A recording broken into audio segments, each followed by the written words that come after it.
Hello and welcome back to the Raspberry Podcast. Today I am joined by Steve Campbell. Steve is another old school UK BJJ black belt. Spent a long time training in Brazil. He lived in Brazil training at Gracie Barra for 8 years before coming back to the UK and opening his own gym, which is now in Manchester, which is a very successful, very big gym.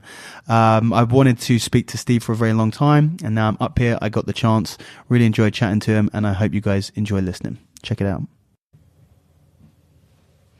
Okay, Steve, firstly, thank you very much for joining me. Yeah, this is an amazing location, by the way. I was going to say, that was the first thing I was going to say is for people who are not watching right now, for people who are just listening, we are in a converted church, which I happen to be staying in tonight. And I thought, if we're going to get a podcast, then we might as well use this ridiculous location. We've got this incredible stained glass window in the background. So yeah, I've been, after the last episode, I had David Horn's Grit Factory. Now I've got the church background. I feel like I've hit a standard that I need to try and keep now.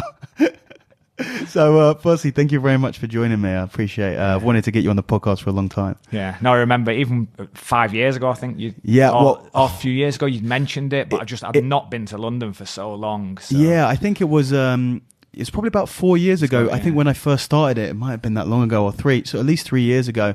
And I came up and saw you. I think I just came for a class actually, and I said, I'd love to get you on the podcast. Everyone's always mentioning you in a lot of the other episodes. So glad that we finally managed to make it happen. Yeah. In a church as well. In a church as well. So just before, you were about to tell me something, which I didn't want you to tell me because I wanted you to tell me on mic. Tell me what your nickname is. Oh no, Dan was asking if I had a middle name, and I said, I do have a nickname. So my nickname's Foguinho. Foguinho. Which means little fire in Portuguese. Okay, and that's because you are... I assume it's because of my jiu-jitsu, but I'm guessing it's because of my hair. It's actually not a bad nickname, It's a good nickname. Because some of the nicknames in Brazil were horrendous. Yeah, I was talking to Legato about this, and there was one they called Shirumi. It was the water. The bin. Yeah, it's bin water. Yeah. That sucked. There's no way you can spin that to make it better. Yeah. But there's been all sorts of nicknames. Go on, hit me with some. One was called Stinky. Okay. In Portuguese as well, and there was just some of them horrendous. And when the foreigners come over, they think it's quite funny because the Brazilians always remembered everyone because of the nickname. Yeah. So then you feel more at home if someone remembers you because they know who you are. Yeah. But then some of the nicknames, the foreigner would come over, say the nickname, and the Brazilians would start smiling. Because their nicknames, some of them were hilarious.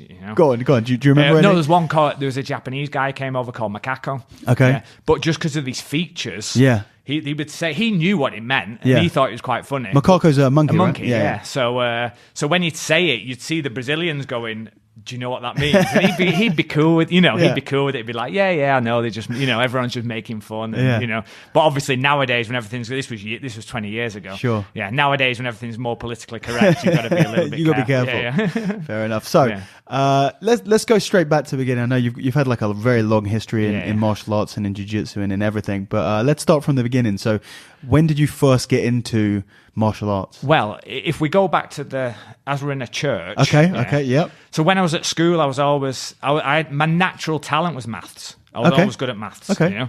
And then, and I started playing the piano when I was young as well. Yeah. So ironically, as we're in the church environment, it actually reminded me that I used to play the organ in church. Yeah. So I've literally, I hardly tell anyone this. It's not the coolest story. Well, you've told everyone now. So when you're growing up in a school in the north of England, quite a rough school in the north of England, if you're good at maths and you play the organ at church, you kind of, if you've got any sort of intelligence, you're going to have to learn how to fight. Sure. So that was always an interest, And when I was 13 then, so you start doing traditional martial arts, but it doesn't take long to realise it's, when you see fights at school and things are happening, you realise they're not quite as effective as you'd want. When you actually get into a real fight, you realise it's not quite as good as you want it to be. Well, I think you've got to be, I think you're right that there's a lot of people that continue to train these traditional martial arts thinking that they're going to protect them, and maybe that's just because they've never had to battle test it in real life. Yeah. Obviously, if someone's a natural athlete, then they get away. You get away. They with can it. Make some flashy That's kicks. Just like having a high-level rugby player getting into a brawl, and then he does okay. But it doesn't mean he's trained in martial arts. It doesn't mean that rugby's a good self-defense. No, it's just. Even though it's probably not about. There's worse ones out there. So I started my martial arts journey then with like some... So what sort of age were you? I was 13 when I started it. I'd done a little bit when I was younger, but 13 I started jiu-jitsu. Then I got into the whole Bruce Lee thing. So I started Wing Chun as well, I think when I was 13 or 14. But then over time, I remember I was I was always questioning what I did and thinking, is this the right thing to do? And I remember even at the traditional jiu-jitsu club, there was a Thai boxer there. And on the Sunday, the lesson was in the boxing gym. So we used to go in the ring and I'd be like, nothing's working. Nothing was working. I was just getting hit. And then because of the interest in the JKD and the other martial arts, which a lot of people...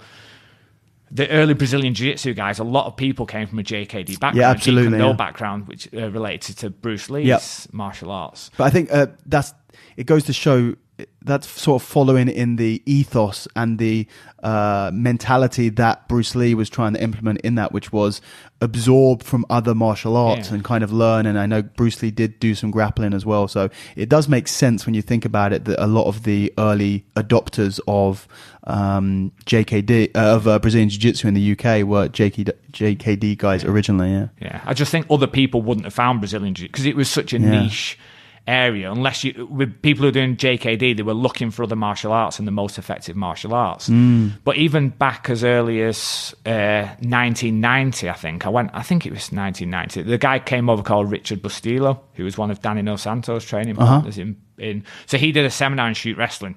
But I'd not really done any then. So I can't remember. I remember doing like a hip throw, which you do in traditional jiu-jitsu as well. But it was aimed more towards kind of the mixed martial arts thing of, the shuto with the striking, mixing it with the grappling as well. Yeah. And then I think Larry Hartzell came over in 91, maybe even to Manchester. And I remember doing an Achilles lock then. Okay. So even all the grappling we're doing, even though it was still based around kind of functional grappling. Sure, it wasn't on a specific rule set. So it wasn't like a judo rule set or a wrestling rule set. Yeah. Everything we're doing was based around that. It was just techniques. It was just technique. We just wanted to know what worked. I remember I used to take, in the summer, we'd always hang around, just with my regular friends, we'd hang around the park. I remember taking head guards onto the park and we'd put gloves on and then we'd just go for each other. Yeah, we'd just go, it was just fun just to see. You'd want to test things against people who didn't, not against trained people, against people who didn't know anything. And at the time, it was the only way, I think I'd seen Paul Vunak do it. He was one of the early JKD guys. I thought, that sounds like fun, and then just see it. We weren't grappling, that was more striking, but that was the start of that curiosity to see what's going to work, what's not going to work, and kind of develop from there. So were you going to JKD classes or? At the time, when I found the Wing Chun Club, there's a few people from that Wing Chun Club who they kind of went off training on their own. So there's a group of maybe 4 or 5 of us, and we'd go off and train. Even in the summer, we'd just go to a park to train. Yeah, but then it was following just any information we could get on it, and some of the people had cross trained doing some Thai boxing. That was that was as early as like 91 or something. But that wasn't so much Brazilian jiu-jitsu, as in I'd seen an Achilles like that. We weren't actually grappling day in, day out then. Sure, as early as 91. Just like if it hit the ground, then you knew a couple of moves to do. Yeah, not even a couple. Yeah, you knew an Achilles lock. Yeah, pretty much that Achilles lock that Larry Hart. I think he showed it off a kick to the body in Thai boxing. You catch the kick, trip the person, then you've got an Achilles. I don't even know if it was standing or on the ground. I can't remember. Yeah, and then the Achilles. I think I've seen that as well. Yeah, but that so was the application of it not particularly practical. No, but at the time it was like revolutionary. Yeah, that was the best we had, because you got to remember there was no YouTube then for Brazilian jiu-jitsu techniques. So this was pre-UFC? This was pre-UFC, okay. Yeah. And had you heard, I guess you hadn't even heard of Brazilian jiu-jitsu at this point? I think someone mentioned it pre-UFC. I think there might have been something in a magazine, I don't know if it was an American magazine, saying something about the Gracie family. But I didn't think any... Sure, you wouldn't. You didn't know anything about it. And then, just the rumour that something existed. Yeah. But I didn't know. I didn't really follow it up. Well, you couldn't have followed it up anyway unless you'd have gone to the States or Brazil or something else, So that was still very early. I think 92, or 91 or 92. Then I went to London. There was a camp on there, a mixture of different martial arts. And that was at Bob Breen's Academy. So...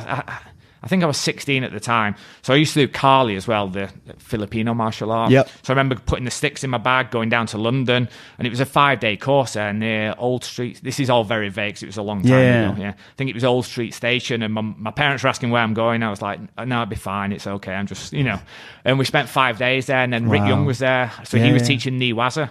I don't know if he'd actually been over to the California then and trained with the Gracies then, or if it was all judo-based groundwork. But that was like my first introduction to groundwork. Sure. Yeah. And obviously Rick was already, he'd already done quite a lot of judo back then. So, and then there was Thai boxing there, other martial arts, boxing, some eskrima, some of the mixing all the JKD stuff in. So I did that 2 years on the run for that camp. And then I met a guy there called Mike Gregory. And he was local to Manchester, and he was into all the same things. And that's when we started to grapple more. Awesome. Yeah. So I think that was probably 93 that we'd started to train a lot more with Mike. And we used to get a matted garage, and then we'd grapple at least twice a week. What did you know of the words Brazilian Jiu-Jitsu at this point, or you did? Yeah. So we'd got loads of information, loads of videotapes from Japan. Really? Of the pancreas stuff, all the Shuto fights. So we'd analyse that to try and get techniques. And obviously you got the UFC. So when the UFC came out, you already knew sort of the spoiler, right? Yeah, Gracie I had an idea. Jiu-Jitsu was this thing, and that actually Hoist might fuck some people up. But you never know, do you? Sure, yeah. Do you know at the time you still see this skinny guy and you think, is this really going to happen? Yeah. But I already had an idea of the effectiveness. Yeah. Yeah. But I was still into striking martial arts at the time as well. So you don't know, there were still dangerous strikers around, and it's, if you'd have replayed that UFC 1,000 times, he probably, there'd be a few times where it'll have gone wrong. Yeah, there's that possibility that you get hit and you get knocked out or something. It is true, which is crazy to think what our sport would be if that had happened. If that had happened, I don't think we'd be sitting here talking to each other. Yeah, maybe not. There's a very good chance that we wouldn't be. Yeah. Okay, so carry on. So the sort of UFC comes around.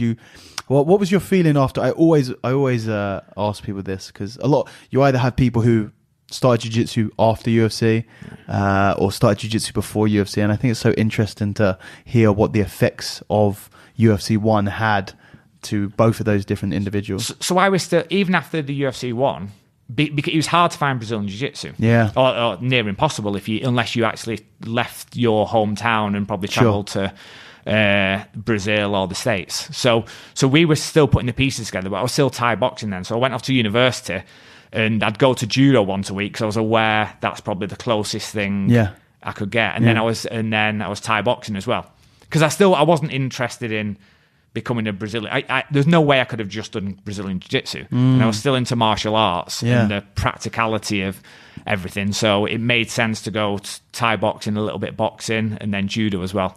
And then whenever I came back home, I'd train with Mike, and then we'd just do we'd do a lot of groundwork then. So I was still aware of, but then we were doing, even though you could argue it wasn't Brazilian Jiu-Jitsu, but what we're doing a lot of guard versus passing and triangles from our backs, arm locks from back. So it depends how you define Brazilian Jiu-Jitsu. Sure. And one big part of it is the guard that other martial arts don't focus on as much. I think that is the biggest difference really between sort of, I think the style in which techniques are applied in Jiu-Jitsu, because obviously you look at stuff like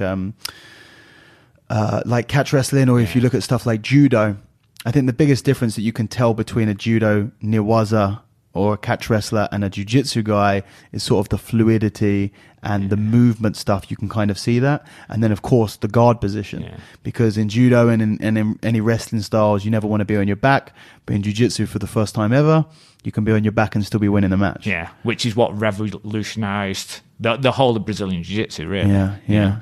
But then it's, obviously the other martial arts, we were still doing the other martial arts as well, because there's still effectiveness in all of them. It's just, it's interesting how even if you tweak a rule set ever so slightly, then the whole martial art changes. Yeah, it does. Yeah. It does. And you can see that now even with the submission only.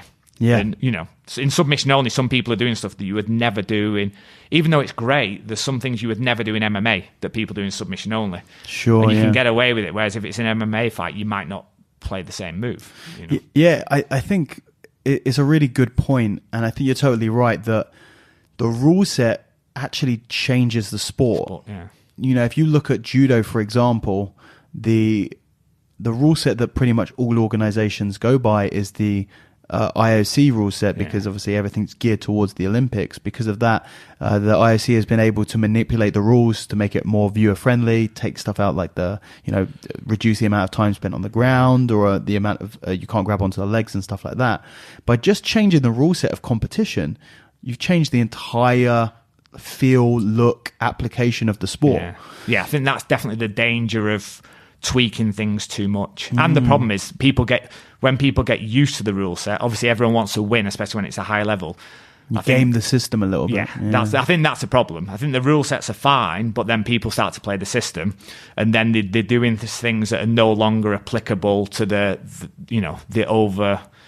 if you look at the whole thing, if you're looking at a martial art, it suddenly becomes further away from what a martial art should be because they're playing the rules a little bit more, and it's less effective for. Yeah, it's such an interesting topic, and I've spoken about so many people with it, but it never gets boring really because you hypothesize about how you could stop those sort of things from happening, but it's very, very difficult. And you have obviously the IBJJF is a big rule set. The IBJJF, you can see where their head was at when they created the system. Like it came from a very good place. Yeah. It came from, look, take someone down. That's going to be advanced. Yeah. It was sort of the original IBJJF points was all about dominating a real fight, a self-defense or an MMA fight. You get big points for takedowns, guard passes, mount position, back position, stuff like that. But then, of course, over a long enough time period, people start playing the rules and they start taking advantage of advantages. They start gaming the system with how to play it, finding the small loopholes. I think, there is a danger, though, of every rule set change you make, you've got to realize there's consequences to that.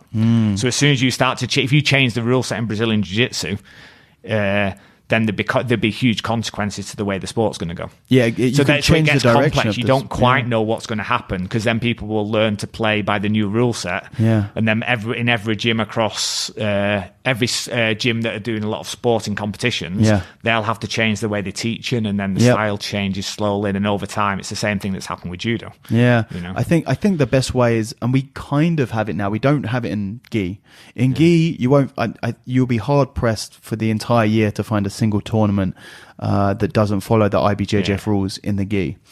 No gi, that's another reason why I like no gi, but no gi is there are different rule sets. You have NAGA rule sets, you have grapple industry rule sets, you have ADCC rule sets, you have IBJJF no gi rule sets, you have sub only or EBI, and because there's a much more variety there, it means that I think it keeps the sport having to cover all bases. Because I think that's definitely better for the athlete. If you want a well-rounded athlete, then you need to make sure, like for ADCC, everyone's working takedowns because they know it could come to a point where it's just about the takedown. Yeah, but even more than that. So I was doing some training out. I did the Mallorca BJJ yoga camp and I was out there with Ross, and we were training a lot, and he had spent a lot more time, obviously he'd just done ADCC, he spent a lot more time sort of working on the rules and sort of thinking about how the rule sets work. And the ADCC rule set is crazy. No, it is, yeah. It really is. Like, it really changes the way that you fight. The fact that it's not about going down, it's about staying on your arse. If you can get to your knees or get to turtle position, it becomes way more scrambly, and sort of you can play that into your system. It's not designed to force you to do that, but if you're smart, then you never have any points scored against you because you keep on turning the turtle position. No one can, whether it's sweeps, whether it's takedowns, whether it's guard pass, it's really crazy. When I went to Helsinki to watch the ADCC there, and after the second day, I was like, I suddenly started to understand that I didn't know the rule. Like, I had a good idea. I thought I knew the rules. No, but after the rules are very precise. And then you start to realise when they're giving points, when they're not giving points, and a few more of the intricacies. And you realise that if you know the rule set well, you've got to... Obviously, it's brilliant if you can go in and submit people. That's your perfect scenario. But no one can do that to all their matches. That's difficult, isn't it? Unless you... Well, even if you... I don't think Gordon Ryan got the clean sweep. I think he won one match on points at the last ADCC. So, I guess maybe Roger... Roger won. No, he did. Yeah. Roger got all submissions. He doesn't count. It's too good. So anyway, carry on in your sort of your martial arts journey there. So this was around 95 then. So I'd done some Thai boxing and I'd done some grappling by then. So I'd got and then there was competitions coming up, local competitions, but there's all weird and wonderful rule sets. Yeah. So you couldn't do a Brazilian Jiu-Jitsu competition in England at that time. There was none running. Sure. So I remember at Bolton Wrestling Club, I think the first comp I did. Oh, there's one before then that was a bit vague. I think that was 94 or 95. And then at Bolton Wrestling Club at 95 or 96, I think you could slap to the head, punch to the body, kick to the legs, and tackle, takedown, and submissions. What was it called? It was just an inter-club competition. So there was just a few people. But like, what was the style called? Well, we were doing Jeet Kune Do. Yeah. Like, so it was, but we'd call it like shoot wrestling from the Japanese style. So it's similar to pancrase. So open hand strikes on the ground.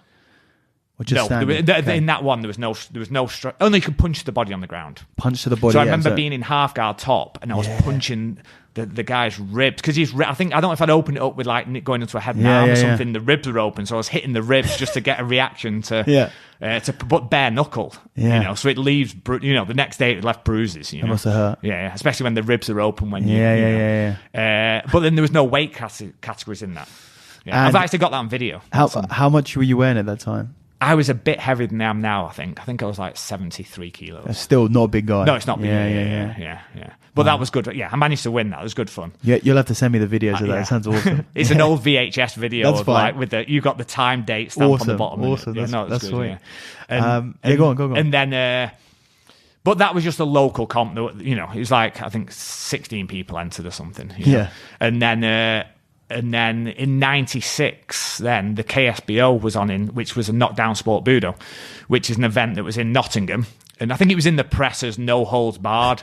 But in this one, you couldn't even hit to the head at all. So there was no head striking. Plenty of holds barred. Yeah. so it was actually safer than, you could it was basically like submission wrestling. Sure, yeah. But you could punch or kick body. Anywhere below the head. Okay. Yeah, so standing and on the ground. Standing on.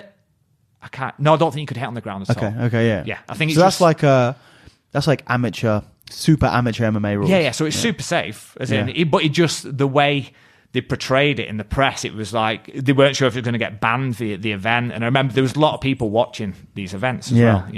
And I remember people smoking in the arena as well. Yeah. And so I went in the first one I did. I went in the novice division because I thought I was a novice in that time, which I was, and then I got done for sandbagging. So I won the competition reasonably easily. And people were like, you shouldn't be in the novice division. And this is back in 96, and I was thinking, I actually don't, when you end up watching the UFCs and everything else, and I knew I was a white belt in Brazilian Jiu-Jitsu. So I was like, I am a novice. That's the division, I should be in.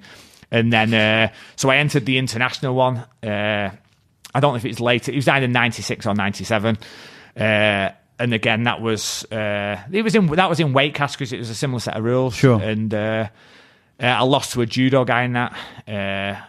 So it was just going up and down. It was frustrating because it just showed the lack of takedowns I had then back in, But I think the guy used to be British judo champion or something. Yeah, so it would have taken. I remember watching a video and he threw me on the left hand side with like a hip toss.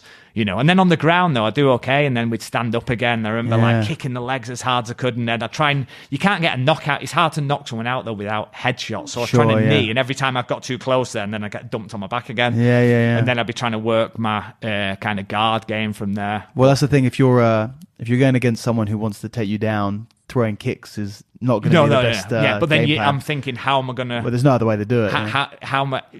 Punching to the body. Is bare knuckle was a little bit dicey because you don't want to hit elbows. So and it brings a bit more reality to it then because people have gloves on, so it's okay if you're throwing body shots, but you don't want to catch someone's elbow with your knuckle. I remember even spitting. I put a gum shield in just in case.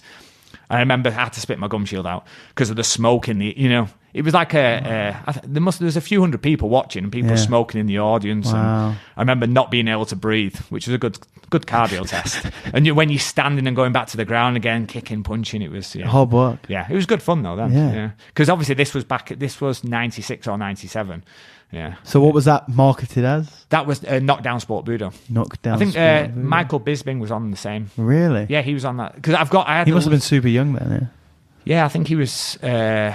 He was like 16 or something, Wow. like 16 or 17. I found a list of results for the event, so I did actually screenshot it once. Yeah. Because I thought I'm going to lose. You know, like on the internet, I thought it's going to disappear. Yeah. So I've got it on my phone somewhere, a screenshot of the results from that show. Yeah, and there's quite a few early MMA fighters who were. And that's where the start because there's no other events then, so that was a good start. You got some good box, even though you couldn't box properly. You get some good boxers. Anyone interested in getting into mixed martial arts back in the day, that was one of the main, especially around '97. I don't think there was many other shows around at that time. Sure. Yeah, I know Lee Hasdell was doing something as well. Yeah. But I don't know if that was like a year or two later. I don't know. Yeah. So. Wow. So then, did you sort of continue down that avenue? Yeah, we were still. So then we were still. It was just trying to get as much information as possible. Yeah, I had all Neil Adams' judo books, whether it was on throwing techniques, or I remember he had books on triangles. He had excellent Newaza. Yeah. He was sort of known for his Newaza. Yeah. Even when I was in Brazil, I sat down with. Higa Machado did class once. And I don't know what I was thinking. I didn't even realise it was Higa Machado. In the UK? Or? No, this is in Brazil. When you went to Brazil, so okay. This is at Gracie Barra. And I don't know, 2001 or 2. Yeah. So he did a wrestling class there.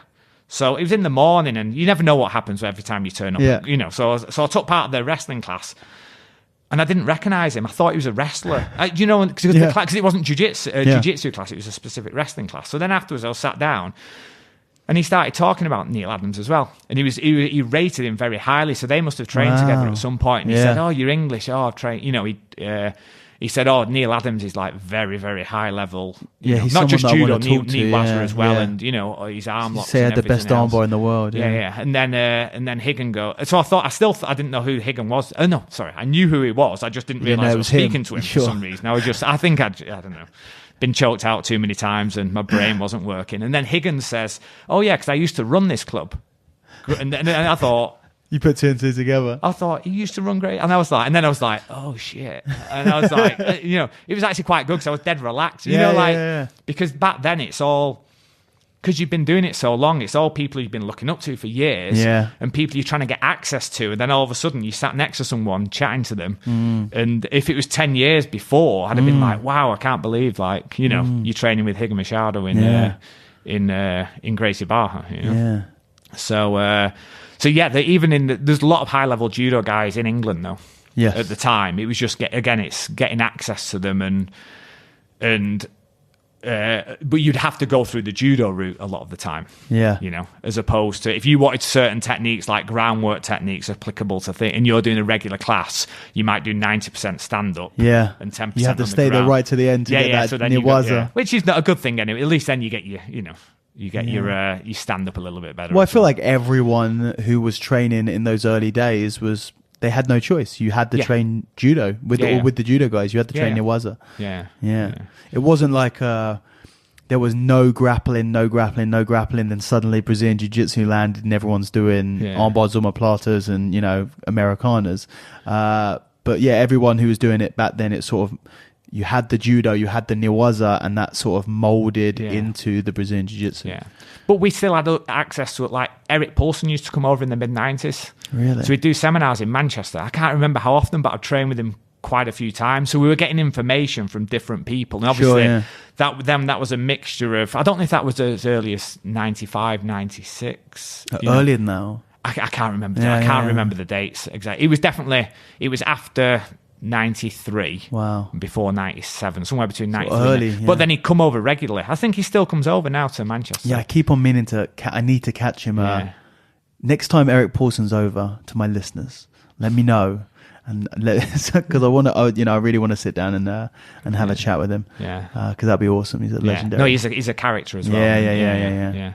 But back in the day when he used to fight, like it might not have been called MMA then, but he had good striking as well, and he was a well-rounded. He was an athlete. I remember him getting his hair pulled during one of the fights. Really? I think he had longer hair, and I think you could grab hair in those days a little bit different. There was, for those who don't know, like there's been some interesting organizations with the MMA. I remember like Jungle Fight and stuff like that, where I can't remember which event it was. That was in Brazil. That was Macacos in Brazil. Yeah. And they used to do everything. There was literally no holds barred there. I remember Mark Kerr eye gouging Fabio Gurgel. Oh yeah, Fabio had a cut. He wasn't eye gouging him, but he was sticking his thumb in the cut and trying to open it up. It was like, you cringe thinking about it, but it was so savage. And like they'd strike to the groin, they'd headbutt. You see a few just like savage headbutt knockouts off the cage, but I remember Eric Paulson. The guy grabbed his hair, wrapped his hair in his hand. No, but then that changes the whole dynamic of fighting. If someone can control your head and then was punching him with the other hand, you know, yeah. So, Eric must have got pissed about that. I reckon he shaved his head after that. Then it's time to go. Long hair isn't in this. You can't have long hair in this sport not anymore. In this game. Yeah. So we had a lot of even back in the 90s, and we had a lot of influences from lots of different grappling styles. From even my local judo club even had Neil Eckersley, who was teaching there, who was he did the Olympic. Ben Poppleton knows a lot more about it. I think Ben might have mentioned it. I do think he mentioned it. So literally a mile from my house, I used to go to judo there, and he was famous for his old like hold down, which is like kind of an S mount sort of pin in judo, I think. Yeah. But I didn't know when I just went for the judo there, and I didn't realize until later that he was actually, a very high level, famous judo guy. Yeah. Which was just lucky that I didn't, So I went all the way to Brazil to train. I didn't realize, a mile from my house. Obviously it's a slightly different style, but sure, yeah. And then, so that was a lot of the competitions. Then were just finding any sort of competition that resembled grappling, we'd jump in and do at the time. And then around '98, Mauricio came to the country, and then it was like, thank God, after all that kind of putting the pieces together, you had someone who already had the picture. There was somewhere someone to train with. So I didn't go down straight away to Birmingham. Obviously, I was working. Then I had a job in Manchester. I remember moving to Ipswich. And I used to travel from Ipswich to Birmingham on the weekend. Yeah. So it was, 2.5 hour drive or something. And then when I got to Birmingham, I trained with Mauricio there. And there was guys there training. I think even then he had some early blue belts maybe back then in 90. That was about 99, I think. Yeah. It was before the Custard Factory, which was in the... there was like an old church hall. Yeah. I remember it was freezing. It was the coldest gym I've ever been in. Really? There was holes in the roof. I remember having to train. When we're doing stand-up and you grip the gi. Yeah. And someone would break a grip and you'd have to check your hand because you didn't know if your finger had come off. Fingers are so cold that it was horrendous in there. But you didn't even think of complaining. The fact that there was a high-level Brazilian teaching in there, that was amazing. I remember training for hours. I drive over Saturday, so I train for hours on that Saturday just to maximise my training. Yeah. And then after a bit, I thought, you know what? I was only 24 at the time or something. I thought, this is what I've been wanting to do this for so long. So I quit my job, moved to Birmingham, and then I was training Mauricio then, and then he left Birmingham. Yeah, moved to London. No, he moved back to Brazil. He moved back back to Brazil for a bit. Roger moved back to Brazil, but luckily another Brazilian had come over. So a brown belt had come over. So then we were living in a shared house in Birmingham, which was fun. And there was with other jiu-jitsu guys who had all quit their jobs as well. Dan Elmer was there, who was one of the early first. I think he was the first lot of blue belts that Mauricio gave in like '99. So he was a student at the time. Martin Lowe was there, who you recently met on the Mallorca camp. So he was a blue belt back in '99. Wow. A lad called Dave was kind of running the club there. Marcus, the Brazilian, was living in the same house as well. So we had a house for, So I was just working part-time, but I was there basically to train, Yeah. So for a few months, I don't know, 5 or 6 months or something, we were just training twice a day, yeah. But the environment was amazing then because it was something new, something that I'd wanted to do for ages. Yeah. Yeah, but there was a buzz about it then because it was like, because so many people are doing it now, then it was like no one knows this stuff, It was training this secret martial art. Secret martial art. All the way from Brazil, no one else knows. Yeah. But those days were good fun. So who was teaching at that time? A guy called, at first, when I first went, it was Mauricio and who took Roger, over. And then a guy called Marcus. So he was a brown belt at the time. I think he's based in Illinois now, in Chicago. Okay. Yeah. So he stayed. I think he was only there for 6 or 7 months, and then he left and went back to Brazil again. Yeah. They can't handle the cold. The cold, and the rain. The cold wasn't good. He came over with his girlfriend as well, and imagine coming from Brazil. Yeah. And like it's pissing down with rain today. Today's a horrendous. I don't think it's going to stop raining for the next couple of days. But imagine being here and you just close your eyes and you see the beaches of Ipanema and you go, I think I've made a mistake. Yeah, especially city centre Birmingham's not there. I don't know if it's worse than Manchester. But I remember living in the house we lived at, in a shared house, and we'd been on a night out, but there was loads of like hookers who'd be on the road, and they're just horrendous. It was like, and I remember, and you'd see cars pulling up and like, picking these girls up, and we'd be like, what, it baffled me. It was like this, And I remember once we got locked out of the house, and we'd come home, and Marcus had gone around the back to kind of climb in the window.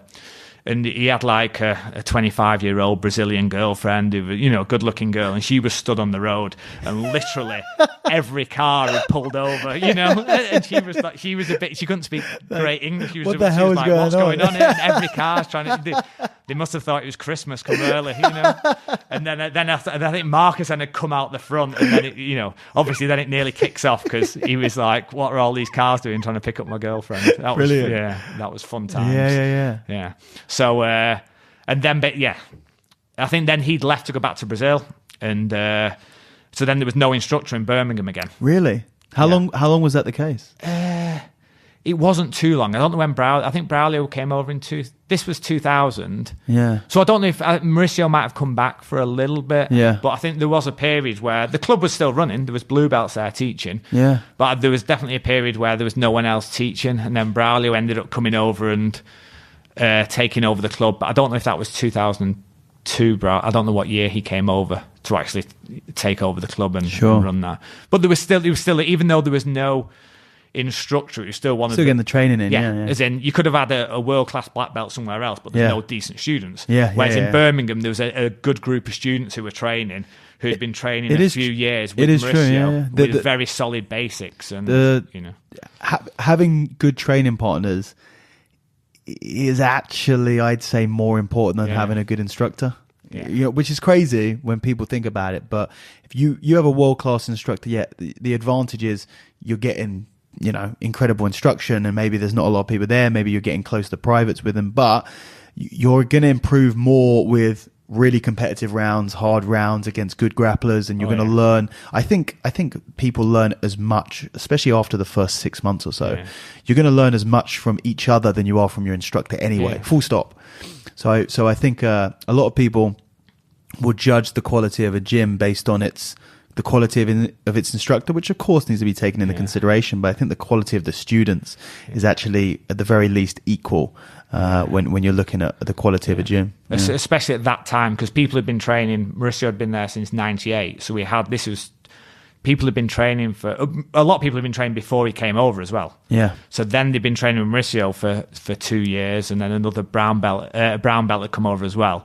So if you've trained for 2 or 3 years and you've already had a bit of prior knowledge, and there's a group of like 10, 15 people who are, really serious about it, it was actually quite a good environment to learn. And it was all solid basics of, of very well taught Brazilian jiu-jitsu that even I've met people who have trained back in the day, and they're still very functional now. Yeah. It's just off the, nothing too fancy, nothing that you forget. It's just solid basics that Mauricio taught, and you remember those, and it kind of carries you through. For life, for life. You've got this, you've got this system that's system of pressure passing, and, that works really well. Some savage Neon Belly. Yeah. So you were in Birmingham. At what point do you head out? Because obviously you've already mentioned it, but at what point do you head out to Brazil? So when the instructor in Birmingham was leaving, and I was like... When Marcus was leaving. Yeah, he was leaving. So I was like... I decided before that anyway. My plan was always to go to Brazil, but... To the Mecca. Not many people were doing it. And I was a little bit... when you don't know... You're right. Not a lot of people were doing it at that time. So I was like, you don't know quite what you're going to, where you're going to stay. And obviously, it's not like now you just go on the internet and find a Airbnb and you've got a nice place to stay, So that's a very daunting experience there, Yeah, and turning up at a gym when you don't know how welcome you're going to be at that gym at the time, and you're just getting like secondhand stories of, of people who have done it before. Yeah. So at first I moved to Sao Paulo. Yeah, because the brown belt who was over there, he said, look, you can stay at my house for a bit. Nice. So I went to a place called Campinas in Sao Paulo, and the club there was under Carlos Libre. Yeah, so basically, as soon as I arrived there, then I got my blue belt. Yeah, because I'd been training years. I just never, I'd never graded. But obviously, it wasn't on the grade. Yeah, there was just it wasn't pure jiu-jitsu I was doing, but you're just getting, you put in the pieces. But once you're that level, you're that level. Yeah, you're getting that. Yeah. So then I stayed there for a bit, and but I still thought it was a brilliant. From where I'd been, it was a brilliant club. The instructors were brilliant there. There was a lot of high-level guys there. Yeah. But then I didn't stay there for too long. I thought I need to go to Rio. Yeah. So I can't remember I might have come back to England for a week or two, and then I can't even remember. But so then I moved to Rio. I'd actually arranged to meet Martin, and Martin had just gone to Rio at the same time. So, but we only had email then. Yeah. So this in Martin Lowe, I was training with in Birmingham, and he just arrived in Rio as well, and so I get an email off him the day before I was meeting him, and there's no way of getting back in touch with him, and he said, meet me at the bridge in Baja. But Baja is literally, it's a big place. Yeah, it's a city, yeah. And there's bridges everywhere. And I'm like, the bridge in Baja, I was like, oh, So I thought, this is a nightmare. When you're carrying all your luggage. Yeah. And I think I actually come from Sao Paulo. So I'd come from the coach station. Yeah. And then I'm trying to find out where to meet. So I remember just going to Gracie Barra. Yeah. And then it makes perfect sense now. Near Gracie Barra, there was a big bridge there over the main road, Avenida das Americas. But I actually ended up meeting him at Gracie Barra. Okay. But we had nowhere to stay, and I didn't have a lot of money, so accommodation, I couldn't have stayed. A lot of people went over and stayed in the hotels if they're going over for a week or two. But Sure. if you want to live there, So did you go out there with the intention of living there? I went out there with the intention of staying for a few months. Okay. So I didn't know. A couple of months. Yeah. Oh, no, at least 6 months. Okay, six months. Yeah. I was lucky that there was a company I worked for before in Ipswich. When I was there, we got some share options in the company. Yeah. So I had enough money to see me. I knew I was, when I stayed at their house, I was hardly spending anything. Yeah. Yeah. So it was dead cheap. So I just needed a way of, I thought I'll stay there for 6 months and see how it goes. Yeah? So we found a hostel to stay in, which was just pure luck. And it was £70 a month to stay in this hostel. Wow. Which was, even back then that was crazy cheap. Yeah. So, and then at the back of the hostel, there was like a little favela. Yeah, a little shanty town at the back of the hostel. And it was all like the poorer workers would go there. And it was like 70p for a meal. Yeah. It's probably not your best place to be eating, but you could eat as much Better as you than want. McDonald's. Well. Yeah. But you could eat as much as you want, and it'd have like rice, beans, and you choose between fish and chicken and stuff. We didn't eat there all the time, but when you first got there, I was like, this is cheap. Yeah. You can eat. We've got somewhere cheap to stay. So then life was good. Then I remember having a bicycle key, a room key, and that was it. Yeah, no stress in life. I remember someone saying the more keys you've got in your key ring, the more stress you've got, which is true now. Because I've got a key ring full of keys. But at the time you had very little to. You just cycle to training. Yeah, we'd train twice a day. In between training, you just want to eat and sleep and rest. And, and then and on weekends, then you go out on weekends. Yeah. But life was definitely good then. Yeah. Wow, that sounds cool. Yeah. So, for those who don't know, that 6 months turned into 8 years. I popped back literally for 2 or 3 week holidays once a year, basically just. You were having holidays back in the UK, which was it sounds. So that's weird. Crazy. You were living in Brazil for 8 years. 8 years there, yeah. And you got your black belt in Brazil. Yeah. In those 8 years. Yeah. That's actually quite fast. Yeah. So I got my blue belt. You're already a blue belt. Well, I got my blue belt in 2000. Yeah. Yeah. 2000, I got my blue belt. Yeah. And then I got my black belt January 2007. Wow. Yeah. That was quite. So you were sort of in the first 5. I think there was some early people. I don't if there was Roger Brooking, wasn't there? Roger's half Brazilian though, so we don't count him. So then I'd met another guy called Scott Goddard, is that right? Yeah, I've heard this name. So Lee Hasdell did a competition in '98, and it was a grappling competition. Yeah. but you could wear what you want, and for some reason I decided to wear my gi. Yeah. I was just, because you've watched the UFC and you thought, you think you're Hoist Gracie, and lots of people went in, and it was weird, but there was no medals or anything. There was a room full of people, and they just had someone at the table, and they were just matching people up. Yeah. And you don't get medals or anything. They were and the more you won, the more you got put with tougher people, So luckily I was in the lighter weight category, so I ended up winning my category. The gi actually helped me. Because I remember fighting, I think he was a Thai boxer, but everyone had done bits of everything. Yeah. And it was in the final match, and he come out and he looked ripped, like a proper athlete. So I walked out, and he actually grabbed my gi and tried to choke me with my gi, like punching my gi. Gave you the arm bar. I arm locked him. And I thought, if I didn't have my gi on, that wouldn't have worked, That was Hoist's theory, or one of the reasons apparently why he wore a gi during the first UFC. He said, if they grab onto the material, it's going to give me a connection. That's exactly what I want. They're not going to know what to do with it. So I wasn't that smart. I was just wearing it because Hoist wore it. Well, if you wore it because he wore it and he wore it for a reason, kind of by accident you wore it for a reason. And so remember, so I got put into the lighter weight divisions, and I got through and won that. My training partner, Mike Gregory, got put into the heavyweight divisions.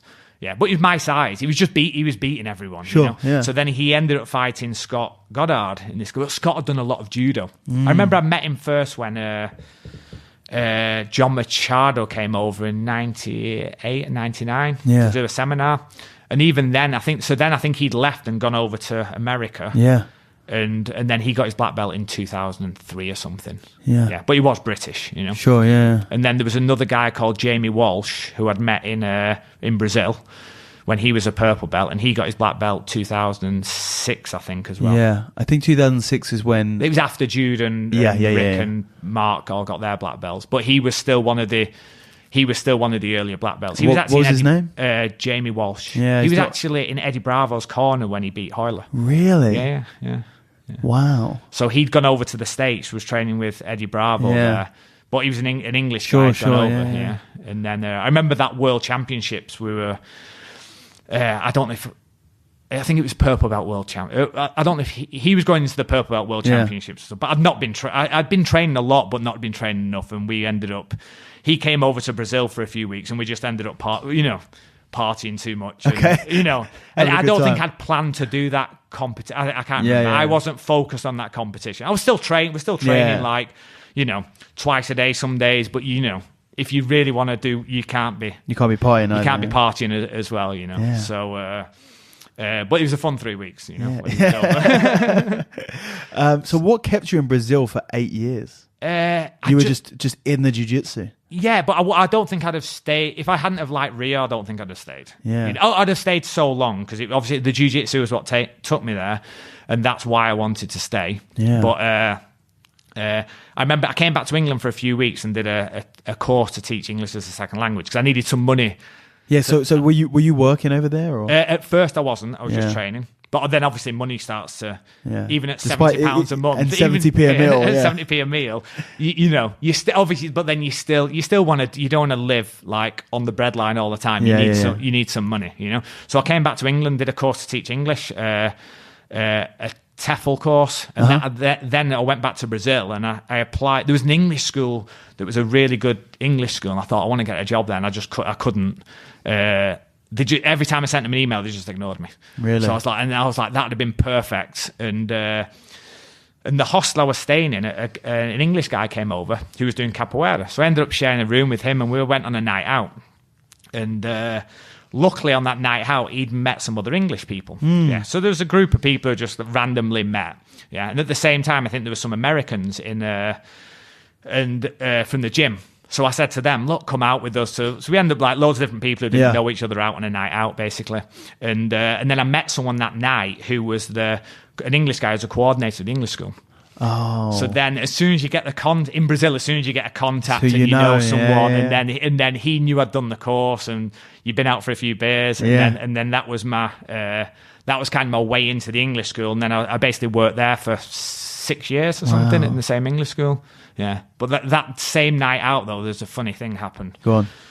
So the American guys, they'd come over to Brazil, and I'd already been in Brazil like over a year and a half by then, you know, and they were saying, look, we want to go to a lap dancing place, and I was like, I don't know where these places are, you know. Yeah. I don't even know if it exists in Brazil. Yeah, because they're just brothels there. Yeah, it's like brothels or nothing. I was like, I think it's all or nothing, you know. Yeah. And then, so I spoke to the English guy who was who became my boss, and I was like, and he goes, speak to that old guy over there. So there's a Brazilian guy there who was maybe 40, 50 years old or something. So in Portuguese, I could speak Portuguese by then enough to get by. Yeah. So in Portuguese, I'm trying to say, but I didn't know how to say lap dancing. So I was like, I don't know if it They didn't have a word. Yeah, so then I don't know if it Portuguese. came across that I'm asking him about brothels.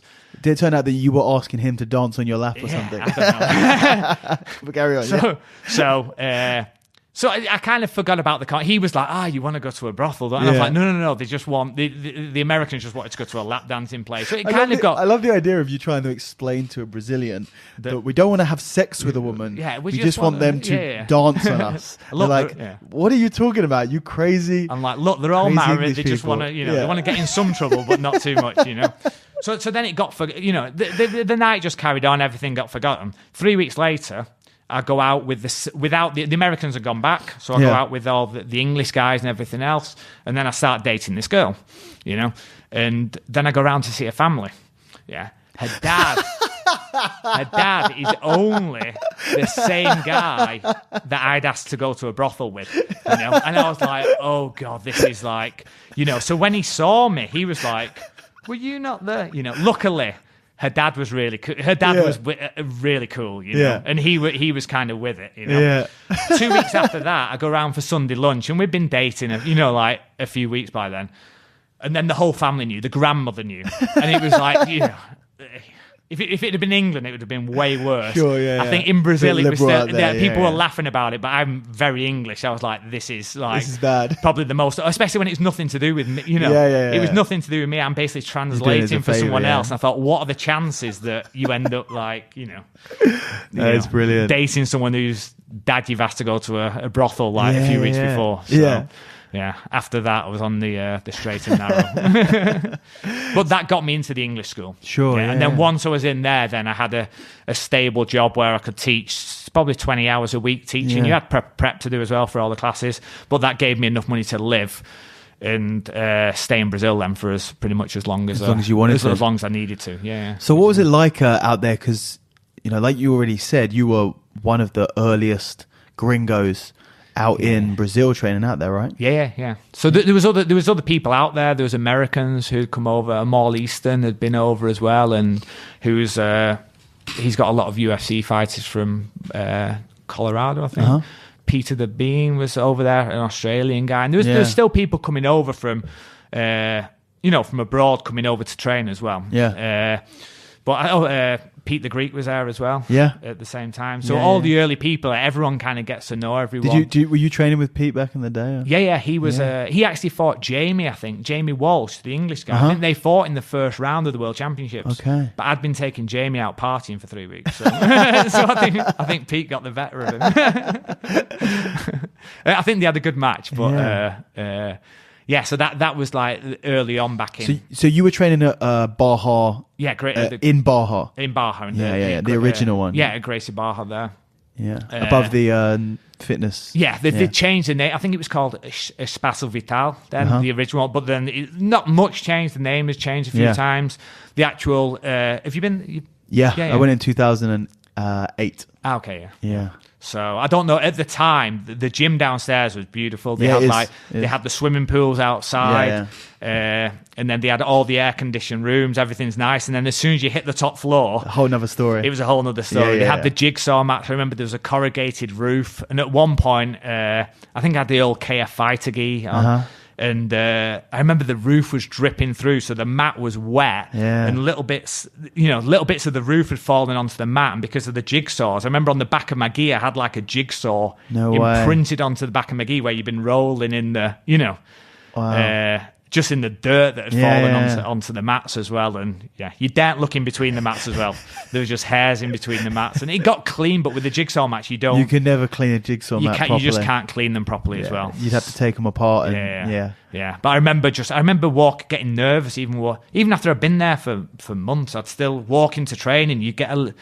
There was that feeling of butterflies when you're walking up the stairs. Yeah. Even though because the training was hard. Yeah, that's right. Yeah, I think of places in the world at that time, you couldn't have found anywhere else. I can't imagine there's many places with the caliber of, because not many people had left then. They hadn't branched off. Yeah, so everyone in 2001, 2001, was the heyday. There was still everyone was there, and the training was really tough. Sometimes you'd line up and there'd be more black belts. I remember when I first went there was no white belts. Wow. I was a blue belt, but I remember there's not one white belt in there, because they didn't focus on. It's not like now where you're focusing on bringing new people in. There was no beginners class or anything. I remember the class. Sometimes the classes, like sometimes Carlinhos would teach, Marcio Feitosa would teach, but then sometimes they'd have a brown belt teaching the class. There was loads of black belts there, and the brown belt would be teaching the class. And it was still, it was still good, but a lot of even the good blue belts, the purple belts, they'd just rock up for sparring. Yeah. So they'd actually, I think the class started at 6 or something. No one did the warm up. Yeah. Then they'd do a little bit of technique, and then people would start to rock up at about 7 o'clock. Yeah. And then it was literally just 10-minute rounds, and it would just go. Yeah. So there was no start and end time to the class. So you turn up and then you just spar. And then when you wanted to rest, you'd rest. And then when you've done enough, then you'd stop and you go home. Wow. Or you sit at the side. And then but I don't think that probably wouldn't work as well for a commercial gym nowadays when they're trying to. Some gyms are doing hour classes. It's a different time. It's a different time. So I've tried to get my gym now where there's loads, like you saw yesterday, there's loads of open mat time so people can still do a similar thing where they can still train as much as they want to train. Was that the idea of that? Is the kind of sort of have that? Just so it's not like I never wanted to do like an hour class and then you leave and then there's another hour class for a different, and you can only train for that hour. Because I thought it was really interesting that you had a scheduled in open mat. I came and traded I came and traded in the open mat at your gym yesterday, and I looked at the timetable and there was an open mat before the evening class every day for like an hour and a half, I think. I thought that's really interesting. I don't think I've seen that much, because some people they don't want to do, and there were a lot of people at the open mat. Yeah, they might just want to come down and spar. They might not want to do that 45 minutes of technique and then 45 minutes of sparring or whatever. And because of schedules, I know every instructor likes to think, everyone wants to do my techniques, but I realise people, when I was in Brazil, sometimes I just wanted to go and spar. Yeah, I think a lot of people do just want to spar. Yeah. Once you get to a certain level level, you don't, it's nice. You've got that option to drill and do other things, but then there's an option there. If you've only got an hour free, you can just go and spar for an hour. Have a ruck, yeah. I think it's like with the intention of what does the athlete want from jiu-jitsu? What does the athlete want from jiu-jitsu training that day? Is going to sort of, some people want to learn more techniques. Someone feels like their techniques are lacking and they want to learn, but some people are just like, I know what I'm doing and I just have a competition coming up in a few weeks and I want to go and get some hard rounds in. Yeah. And it's not everyone wants to be world champion. Yeah. 99.9% of the people in the UK are probably just hobbyists who they just want to train. And if they want to come in and just do half an hour sparring and leave, then I just like to have that flexibility, because that's the flexibility I had at Gracie Barra at the time, where I could do what, basically, you had that flexibility to do whatever you wanted to do. Yeah. The gym was even open in the daytime, so you could go in and kind of... was it always busy or...? Yeah, when I was there, the evenings were busier. Yeah. But the daytime, there was still enough training. And after a little bit, they had a Gracie Barra combat team as well. I don't know if they'd come over from Ruas Valatudo, so Babalu was there, a guy called Shumu was there, Kakareko was there. Was it? I think so. I'm getting confused with names now. And so they had an MMA team, but obviously they were doing no-gi in the daytimes. So even though they're doing MMA, so there was no-gi classes you could join in. Yeah. I remember I told my housemate once, I said, you can do the no-gi class in the morning. So he was a black belt at the time, and American black belt. So he turns up for the no-gi class, and he didn't realise it was actually an MMA class, so there was slapping involved. Just to get you, they weren't wearing gloves, so he starts thinking he's doing a jiu-jitsu class. So he slaps hands, and rolls, then all of a sudden, Babalu slaps him around the head. Hitting him. But I think thinking, Steve, what the fuck have you sent me into? And I think day to day, I think that the class format changed. It's just that day they were like, right, we're putting strikes in. So you get home saying, what are you doing? You sent me to like a jiu-jitsu class that wasn't, it was a bit more real. So did you do any MMA whilst you were out in Brazil? No, we used to a little bit when people, because I'd done some Thai boxing before. Every now and again, we'd still. If people were doing, I'd do a little, not formal classes, but sometimes you'd spar a little bit. But even now, sometimes I go around to my friends and we'll box a little bit just for fun. It's not even hard sparring, but it's just fun to do. Yeah. But they used to, even the self-defense side of it on a Friday, they'd do no gi on the Friday at Gracie Barra. So I remember you'd have a lineup and people would put boxing gloves on and they'd be hitting you and you had to take them down. Really? And it was kind of good because they weren't like amazing strikers. So it was a bit more realistic, but they could grapple. So it wasn't that easy to take them down and they'd be swinging at you, to try, So then you got that realism of like, and it wasn't that they weren't showing you loads of techniques and stuff. It was basically just sparring. Yeah. Someone's trying to hit you, someone's trying to take you down. We didn't do it loads, but it was enough. It's good just to keep it. It kept that realism in it.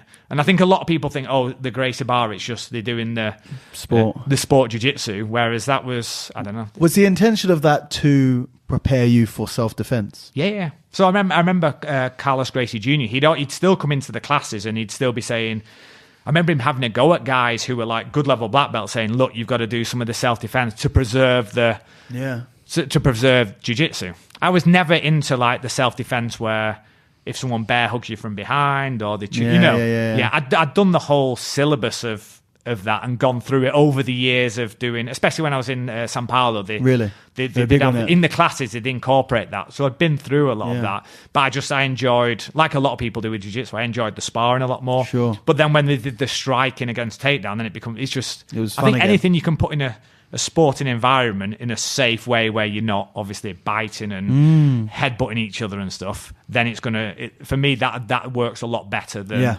the standards, showing these techniques against someone that's not resisting. That they've got a place, and I don't mind doing a little bit of it, but at my school I generally don't teach that side of it. And do you have people ever put boxing gloves on and go at each other? Yeah, what I've done is, so I'd kind of designed a syllabus in the school where I make sure a few weeks of the year we're doing striking self-defense. So just gloving up and you got to take them down? I only didn't put gloves. I just do it bare hand. Really? I used to have slapping on the ground or? Yeah. No, the way I did it is, it's just, a lot of people don't do it, but it gives them the choice. I used to say like, you've got like 3 or 4 strikes per round. Just to stop people doing, sure. You're in a position, you're just slapping someone, that has got no power. So I'm like, I was like, when you get a position where you can hit properly, you're not actually hitting each other, but just that simulation to be a bit more aware of where strikes are coming from. Obviously, it's not an MMA school, but then it just puts that little bit of realism in it, just that awareness of what positions are working better than other positions. Yeah. So I don't do it loads, but I think it's still nice just to keep that realism, and then a little bit from clinching from standing against strikes as well. Yeah. Because I know Simon Hayes occasionally will just, everyone gloves on. Yeah. Like you're going to punch him and he's going to take you down. Yeah. We used to do that. I didn't. The gloves were getting left in the gym, and then people are putting gloves in the gym, and I thought people are going to get skin infection. Because the gloves get left, then people take the gloves off, and then people are grappling. If you've been in an old boxing gym and you get that smell of, and then just getting paranoid about getting skin infections, ringworm, impetigo and stuff. I didn't want the gloves, so that's the main reason why I'd taken the gloves out. So I wasn't doing it enough to justify, leaving the gloves there. But just adding that in, even if it's like 2-3 weeks a year, because people get good jiu-jitsu, and there's not, if they're not fighting MMA and it's just a bit of self-defense, it's just a little bit of adaptation just to get people aware. Open up that little area in their head where, okay, you might have to deal with this. How are you going to work your jiu-jitsu to deal with this? Yeah. But hopefully if someone's got a decent level of jiu-jitsu, should be no problem. It shouldn't be a problem. But it's just that little bit of thinking about it and that awareness that does make a difference. Yeah. So did you train at Gracie Barra the whole time that you were out there? Yeah. So I'd never, there were so many people, like I could imagine in England, I don't know, 20 years ago, people might have gone to different schools and people had to train together, or even even now you might have people who are cross-training with the schools. If they're very high level, there's not enough people at your school to train with. But at Gracie Barra, that was never the issue. There was never the issue, and there was always people coming over from America, from Japan, coming over from, of high-level guys as well. So every single week there'd be someone new to spar with. Yeah, and because I was a foreigner there, people would kind of gravitate towards me because they were foreigners. As well, so they'd see me. So then you'd end up rolling with them. So literally every week you'd be rolling with someone else, which is great for jiu-jitsu. Yeah, because even if they're not very good, you don't know how good they are. So there's always that anticipation of, is this guy got a blue belt on, but he's really like he's a world champion blue belt, or is he just an average hobbyist who So that was great, and then you get to see so many different. Even though there was no one style, because people are coming over from all over the world. Because at the time, that was one of the main. I can't think of many other places where that is Mecca. That is Mecca. Of the places to go if you're going to come over to Brazil in 2001, 2002, even later on. You're going to go Gracie Barra. Yeah, people were still going to Gracie Barra to train. Yeah. So that was the place to be, So, and just a level of competitor there was crazy, Yeah, because you would have had like Roger. Roger was there. There was obviously Gordo was there. Yeah. There was just. I was actually having to think yesterday, and there was so many names that Celsinio was there. It's actually hard to go. It's hard to recall all of the names that are there. Yeah, Legato was there. Then obviously Braulio would turn up now and again. Jefferson Mora was there. There was people who you'd hardly heard of, or they weren't even famous, but they were absolute beasts on the map, And it's a cool place to be at that time. Very cool place to be. Yeah, and even the people who are, it's like say the non-famous people, and you spar with them, and they would be like, but they were hobbyists, but because they're in that environment, if they're a good athlete and they're training every day in that environment, even if they're not competing, they're going to get you get very good very fast. You might not win at the world championship level because an advantage, or again, it's back to you're not playing the game quite right, but you're still an absolute beast on the mats. So that was definitely fun times there. Very cool. So you were out there for so long. It's why I was so interested to talk to you, because you hear of people going out to Brazil to train, or some people go out and they spend a few months there and come back, and Ben went out there for quite a while, but then no one's gone out there for as long as you had and come back. Obviously people have gone out there and stayed there, but you went out there for 8 years and came back. So after a certain amount of time, that's your home, that's where you live. It was because I remember when you still feel like a foreigner at first. And then I remember, even when I was sparring, I remember the first time someone was shouting instructions in Portuguese, and I'm like, they're talking to me, as in when you're sparring with one of their teammates and they're actually, like on the side telling you what to do. And I was like, you've been accepted. I'm like, I think I've been accepted once. I remember even someone was slagging off the gringos there, and there was like 5 of us sat around, and it wasn't anything too bad, but he was just complaining about something. And I was like, I'm sat here, don't you? And he'd actually forgotten that I was, you speak English, that you speak Portuguese. That I'm actually English. No, he was speaking to me like I was Brazilian, in the group of us. And I was like, and then I joked, I'm like, I'm sat here, don't you? He's like, no, I didn't mean you. You're like, you're like one of the Brazilians here, and That's very cool. Which was good. Yeah. I remember even at the very start when I said I was staying in that hostel at the start as well. I remember then the first ever Gracie camp. It was in a place called Pequeno. I can't think of the name.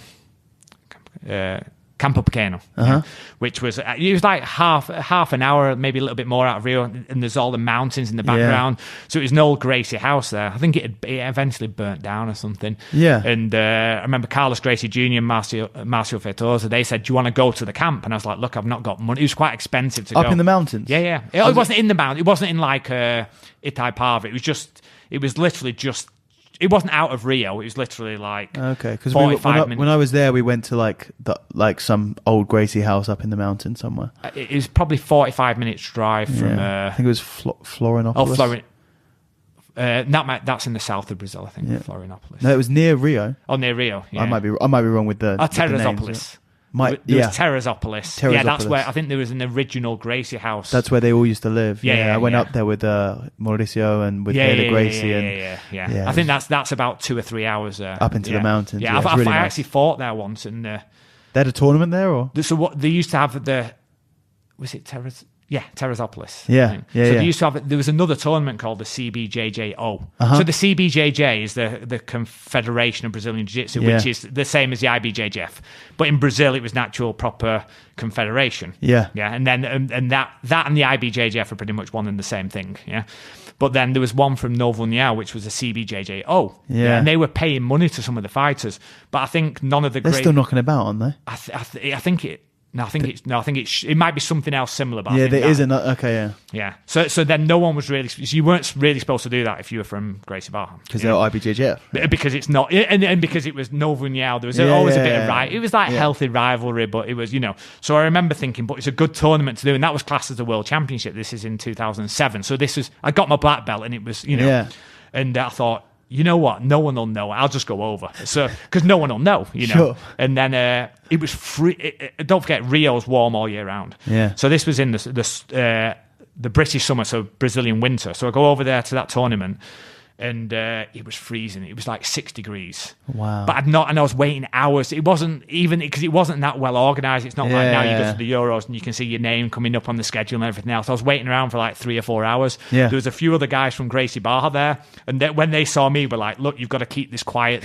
And I was fighting Masters, or Master 1 it was then. So I was in the Masters 1 division. Yeah. I was like, look, no one will know if I win. I'm like, if you win the absolute, it's going to be, they'll get caught out. Cause I don't think anyone really cared. Sure. It was just, But I remember then it was freezing cold in that competition. Yeah. 4 hours waiting to fight, And that was up in the... That was in Terrazopolis. Yeah. Not at the Gracie... no, it wasn't at the Gracie. But in that area. It was in that area though. Sure. But I wasn't even thinking, so I'd not even taken any warm clothes. The whole of the... because it's so warm most of the year round, it's not like you're in a sports centre. Yeah. Even though it was, there was walls, but it wasn't, The walls are very they were open. Very loosely there was lots walls. of openings around. Same as Tijuca Tennis Club. So there's walls, but they're not really walls. So it wasn't. There was no heating whatsoever in there. Yeah, and I remember that was horrid. Yeah. Jesus. Yeah, but it was a good day. Spent the week. Luckily, I nearly stayed over there, because there was somewhere to stay there, and I'm so glad I didn't. There was like a matted room, and it was just swarms of people staying over. Yeah. But I think I came back and then went the next day. They had a light absolute tournament as well, like under 76. So. How'd you get on?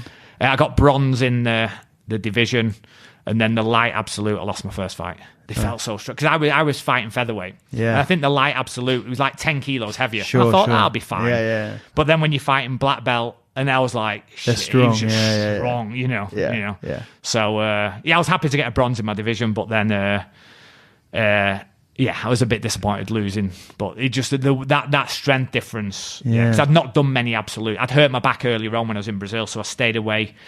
I wanted to compete, but I always stayed away from absolutes after that. Yeah, well, absolutes are absolutes are for the big boys, really. Yeah, so. I do remember one competition. I fought in one competition in the state championships, and I'd put my name down on the absolute, and when I looked at the bracket of who I was fighting first, and I looked where they were, and they were like super heavyweight.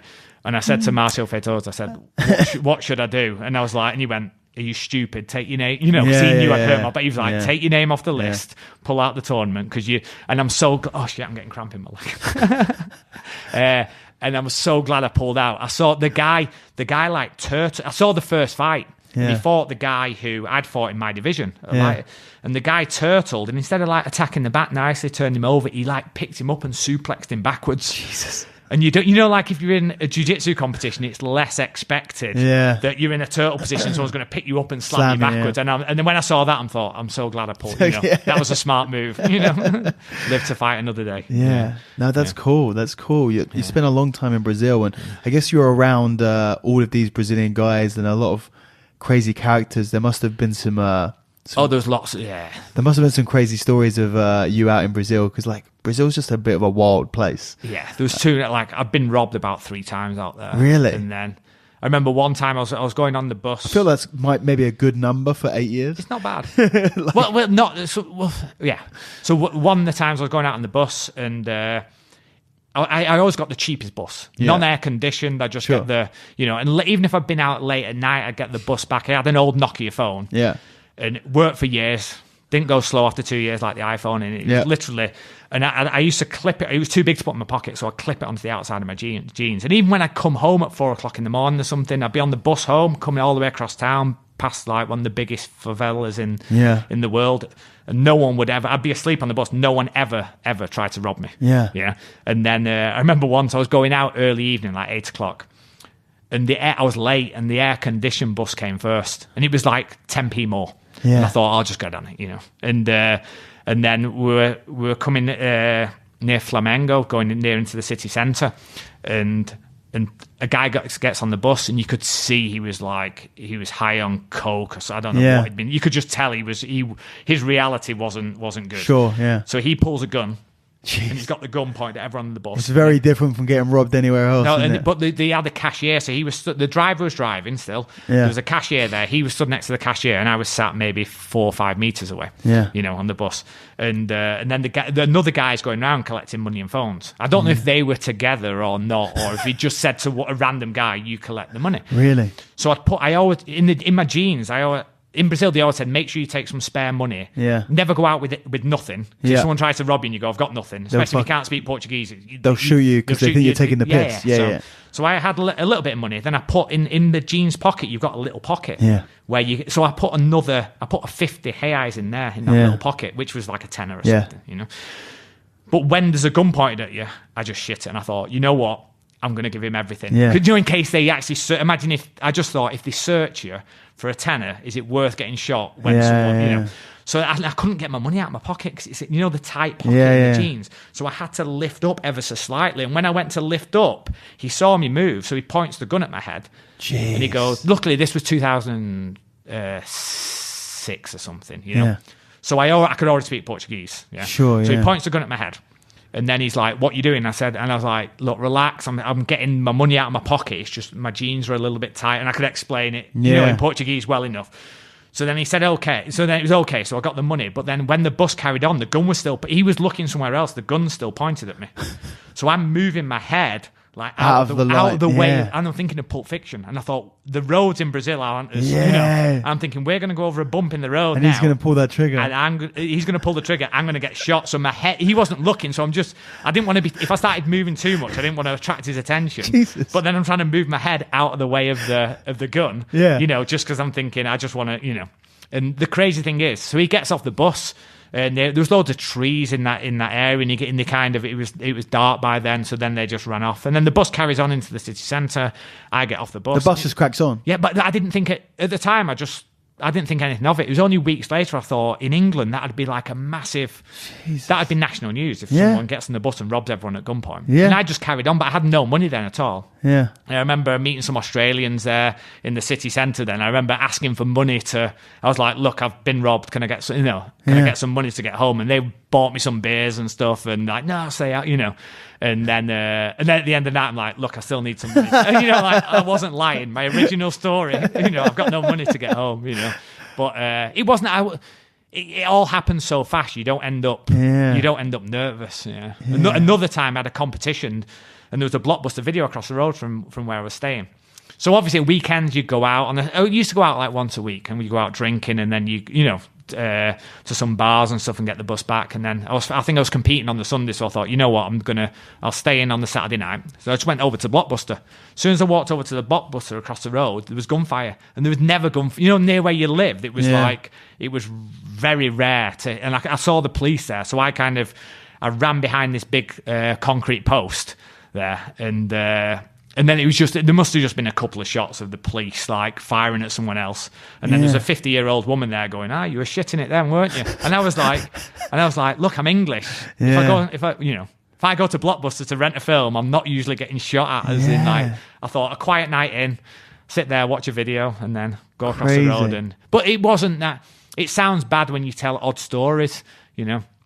But it wasn't as... I didn't feel like uncomfortable there. Sure. I'd be getting the bus everywhere. Everywhere we went, we'd get the bus out, get the bus back. And Did you notice a change in Brazil over the 8 years that you were there? Because I think it has got safer. I think when I first went there in 2000 and 2001, I used to see more people getting robbed on buses. Yeah. I'd always get on the bus and I'd always look where other people are sat. And if there was one person sat there, I'd sit next to them because then no one can sit next to you. Sure. Whereas it's not paranoid. You just get smart. Street smart, yeah. Yeah, yeah. So you'd always, I remember once I got on the bus from one place and it just didn't feel, sometimes you get that feeling that it's not safe. Yeah. And whenever you get that feeling in Brazil and it's not safe, it's better to just get out, to get out there. And I got on the bus once and it was late at night and I just thought, this isn't good. And people are looking at you because you're a foreigner and obviously I've got ginger hair, you spot you a mile away. Yeah. And I got on the bus and and someone's looking at me over and you can tell who's going to rob you. You get this sense for like, and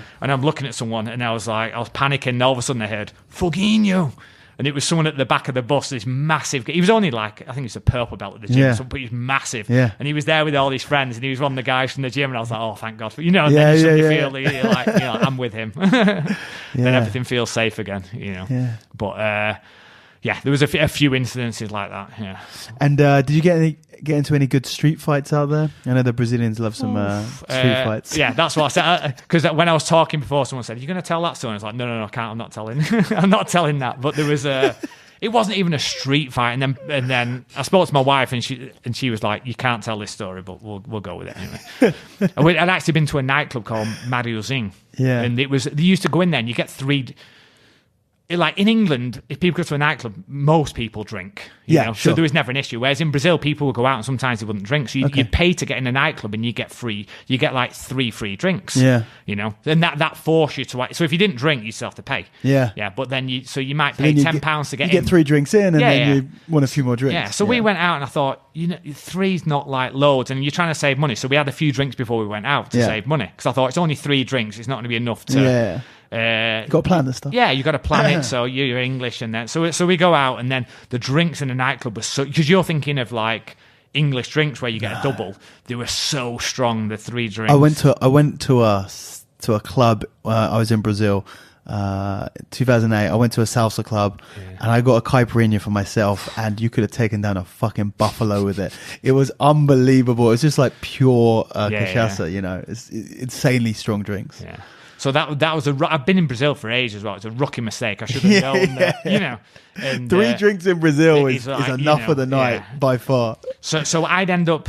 So we'd lost a few. The people were in there. Everyone was drunk, and so I said to my friend, "We'll meet outside if we get split up," because he was my housemate at the time. I'd always have different housemates over the years. There's loads of housemate stories as well. Over the years, I had different housemates just so I could stay in a nice apartment and get it paid for. And. So I leave the nightclub, like waiting outside, looking around, and we'd arranged to meet outside kind of at shutting time. So I'm walking down the beach a little bit in Copacabana. And don't want to walk across the beach at night in Brazil. And then this woman kind of walks reasonably near me. I just phoned my friend, he's not answering, so I put my phone back in the pocket. And then someone bumps into me ever so slightly. And then I didn't think anything of it. And then when I looked back and I went to phone my friend again, my phone had gone. And I was like, oh, God. So I turned around. And I could see there was like a tree where people were sat very low, just like a tree stump they were sitting on. So I knew that they'd stolen my phone. Then when I looked, I realised it was a transvestit who had stolen my phone. Yeah. So this is why everyone wants to, I don't know, it adds more humour to the story. Sure, yeah. So I walked back and I said I was like, mate, you've stolen my phone. I want my phone back. And he did deny it, obviously. And then eventually I said, look, can you give me, I said, I've got my money. I wanted all the numbers in my phone as well. Because even back then, nothing gets backed up. It was actually my old Nokia and it's been around ages. I was like, look, I want my Nokia phone, So I said, I'll give you money if I can get my phone back. So I went to, as I got my money the most polite bargaining. But I didn't know. Do you know when but it's like, what do I do? Yeah. Unless I see my phone. I didn't want to I didn't want to get in a fight. Yeah. I just wanted my phone back. That's all. That was my main thing. So I didn't want to, and even though I know that he'd taken it, I was still like, look, until the only way to do it would be to kick off, which I didn't want to do. Sure. So I get my money out, then I see my phone, and then as soon as I see it, I went to hand my money, then I grabbed my phone. Yeah. But then I was worried that they were going to chase me, so I ended up like switch kicking. I don't know why. I must, like a crow cop style. They were low anyway. My flexibility is terrible, so it must have been like hip height. So I kicked them across the head, and then ran. And I was like, you know what, they deserve that. I'm sorry, they deserve that. And I remember running, and I was thinking, I remember running, but zigzagging a little bit when you're worried about guns. But in England, you'd never do that. But in the back of my head, I'm thinking, I just don't want to be shot. As in, even if I get caught, you've got a chance fighting. But if you get caught, but I don't want to get shot. So I remember zigzagging as I'm running. I had my phone. I pulled my hamstring. I had to have a week and a half off training, which I was pissed off about. Because I pulled my I don't know if I pulled my hamstring kicking or running, because obviously zigzag. You panic. I was running it's not like a jog. I was probably doing 100 meters in 11 seconds or something at that time. And then so you wake up I remember getting then I managed to meet my friend. And then he wanted to get a burger. I'm like, no, we have to get out of here. Because I didn't want to hang around in that same area. So I get the bus home and I wake up in the morning, and then I was thinking, have I kicked a girl in the head? Yeah. Because I didn't know. At the time, it was all a bit blurred. Yeah. And there's loads of transvestites who hang around there. And then I was a bit paranoid that I'd but then someone obviously had stolen my phone, and I was basically... Look, if someone steals the phone, then... I'd got my phone back. Kick in the head is it wasn't you can deserve. It's a little... But I managed to get my phone back anyway, and everything was... that is hilarious. And then I just stayed out of that area. I was like, stayed around the nicer areas, Ipanema, Ipanema, there you go. Stayed out of Copacabana for a few months. Copacabana ain't nice. Go to Ipanema, go to Lebanon. We very rarely went there, and I was We were staying in Copacabana. We trained at De La Riva's there, but don't go to the beach. You go to Brazil. I think there's a lot of scaremongering with Brazil. Like, I went to Brazil in 2008 and I was there for a month and had no issues whatsoever. You just got to be a little bit sharper because there's a lot of wealth disparity there. There's some people that will rob you, but don't go onto the beach at night is a pretty good bit of advice. So that it wasn't exactly a street fight, but it was the only other time was one of my a Brazilian friend. He didn't even train. So we were going out and he had a brand new car. And he crashed the car near a petrol station. And we were on a night out, so we were drunk. And there was another English guy actually with me who teaches in Cambridge now. Okay. Yeah. Who's a black belt under... he was in Japan for a long time. Yeah. Who's that? A guy called Phil. He runs Axis UK. Okay, yeah. He's kind of hidden. People don't... I've heard of Axis, Yeah, so people don't really... He keeps himself to himself. What's his surname? I can't remember now. Is it Robinson? No. I can't remember. Okay. Yeah, Phil from Axis. Yeah. He's in. I think his club still exists. I think. Yeah. I think I bumped into him once since I've been back, but he kind of keeps himself to himself, and and then another housemate had done lots of MMA with Travis Lutheran, and and then we crashed the car basically. So we get out, and there was two guys there. They were huge. They were 150 kilos each. These guys, but not like. But just big. Yeah. They weren't in shape but they were massive. Big humans. And they were laughing at my Brazilian friend because he's crashed his car. Yeah. And I was like, yeah, whatever. And then we leave it. So then one of my friends, Marcelo, goes up to them and I'm like, look, just leave it out. Yeah. So it all calms down. And I've known this. He's one of the lads who I used to live with in Sao Paulo. So I've lived in the family house with them. And you feel, and it's someone so you feel a bit obliged to kind of help them out. And then we turn around, I was chatting with other people, and when I turned around again, it kicked off. Oh. And I was like, oh no, but he was on his own. He just, So I think these guys just thought there's no way that they're going to join. Because we're only small. Yeah. There's no way they're going to join in. But obviously people who have trained for years. Sure. So I said to Phil and Wes, I was like, look, you don't have to join in, but I'm going to go and help him, Yeah. So, but we were drunk at the time, and I remember Wes he'd wrestled before, he couldn't get. He grabbed the guy from behind but couldn't lock his hands. Yeah. because his waist was so big. Yeah. And I remember trying to hit the guy, and Phil had got round the back. I remember I missed and hit Phil. And Phil was like, what are you doing? And he was just, it ended up more of a comedy scene, than, I don't know, I think it's because you train so much. Adrenaline was going, but it wasn't it wasn't as long as there's no knives and you're just having a little, it was just a little bit of a scuffle, no guns involved. Yeah. And then, so anyway, we drove off after, and then Wes, one of the guys, he went, oh, so at least I got a phone number. I'm like, whose phone number? He managed to get the guy's sister's phone number. And then he was like, but she's really hot. And I'm like, Wes, you can't phone her. We're like, it wasn't like a full-on fight. Yeah. But I'm like, we were in a fight with punches were thrown. Yeah. There was no grappling. It was just, I really didn't want to go to, You don't want those guys on top of you. It was just a few punches were thrown, and then it kind of all broke up. And I was like, you can't phone a brother. Literally, we were all hitting a brother earlier on. So that's brilliant. That's about as bad as it got. Yeah. But obviously in Brazil, you don't want to be getting in fight. It was like, it was literally, it's because one of the guys we were with, I knew him so well, and I just didn't want to. Yeah. I just really wanted it broken up. But if a friend's in a fight, he'd lost his temper. He had his top of the range Audi had just crashed, and he was in a bad way. I was like, you've got to kind of jump in and help out. Yeah. But people forget that Brazilian Jiu-Jitsu was built on the streets of Brazil and the streets of Rio and the beaches and stuff like that. And all of the old school Gracies, like they were like notorious street fighters. I remember like I think Renzo Gracie was in like a newspaper article of people you don't want to fuck with in a club. Because these guys used to just go out and fight. That's how that they would develop their martial arts, basically. But I think that's how it gets tried and tested then, doesn't it? So it's a good way of finding out what actually works, what doesn't work. And it was always, whenever Renzo came over, it was always fun though in Brazil. He used to come train at Barra. I remember he turned up once and the whole of the gym just stops. So the class is on, and he's such a character, the whole of the gym stops. And everyone, obviously people are there to train. People might only have an hour free and they want to train. The whole gym stops, and he puts 2 breeze blocks up and a baseball bat in between. And then Renzo comes up and he goes, right, we're going to have a test. And he kicks through this. He snaps the baseball bat in two. No way. With his shin. But there was a trick. I think it was like oval shape. Like if you twist the baseball bat a bit, there must have been a thinner side and a thicker side. Sure. So then he goes, okay, who's going to do it? No. Come on. And he's winding everyone up.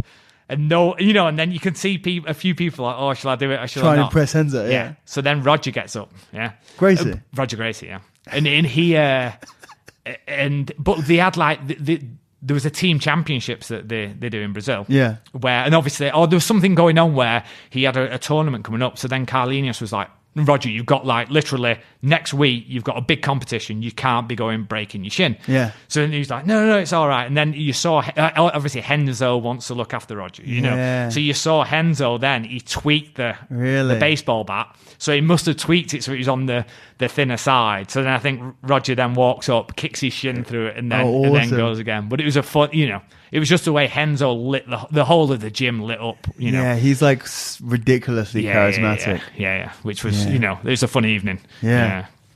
And then, there's been times when Hyen would show up and Half and stuff. He was crazy. Yeah. He was intense. I remember he was sat next to me one training session. I was and you feel nervous. It felt like you were at school and you're not quite sure what you sat next to the school bully. Yeah. And you're not quite sure what could happen One of the best scenes from Legacy is when they get the videos out there of Hyen and Renzo training together with each other in New York, I think. And he said like Hyen was training for MMA and he was feeling good that day, and Renzo wasn't feeling so good that day, and Hyen thought, this is the day I'm going to get you, and they just went like toe to toe with each other in the grapplin, throwing each other around. Even I've seen him in Brazil. It looks, even though it's just grappling, it looks like a fight. Yeah, it's not flow rolling. They're trying to kill each other. And that it was you could feel the intensity, when people are training and everyone else would stop and there'd be 2 of them up sparring, but like high intensity, like it was the final of the ADCC or something. So the good old days. Yeah. So man, that was the time in Brazil. That was so what made you after 8 years decide that you were gonna head back to the UK? Well, at first I was like, and I'd been there so long, I thought, I may as well wait till I get my black belt. Sure. That was, by the time I got my brown belt, I was like, look, this is silly to... So you got every belt at Gracie Barra? Yeah. Oh, my first belt I got off... in Sao Paulo? Carlos Libre, Okay. And then every other belt was... Carlinhos? Of Carlos Gracie Jr. Yeah. Carlos, So I remember it was January 2000 and... the purple and brown belt, I think it was just in the gym. Yeah. You literally... It was like old school. You just walk up and one day...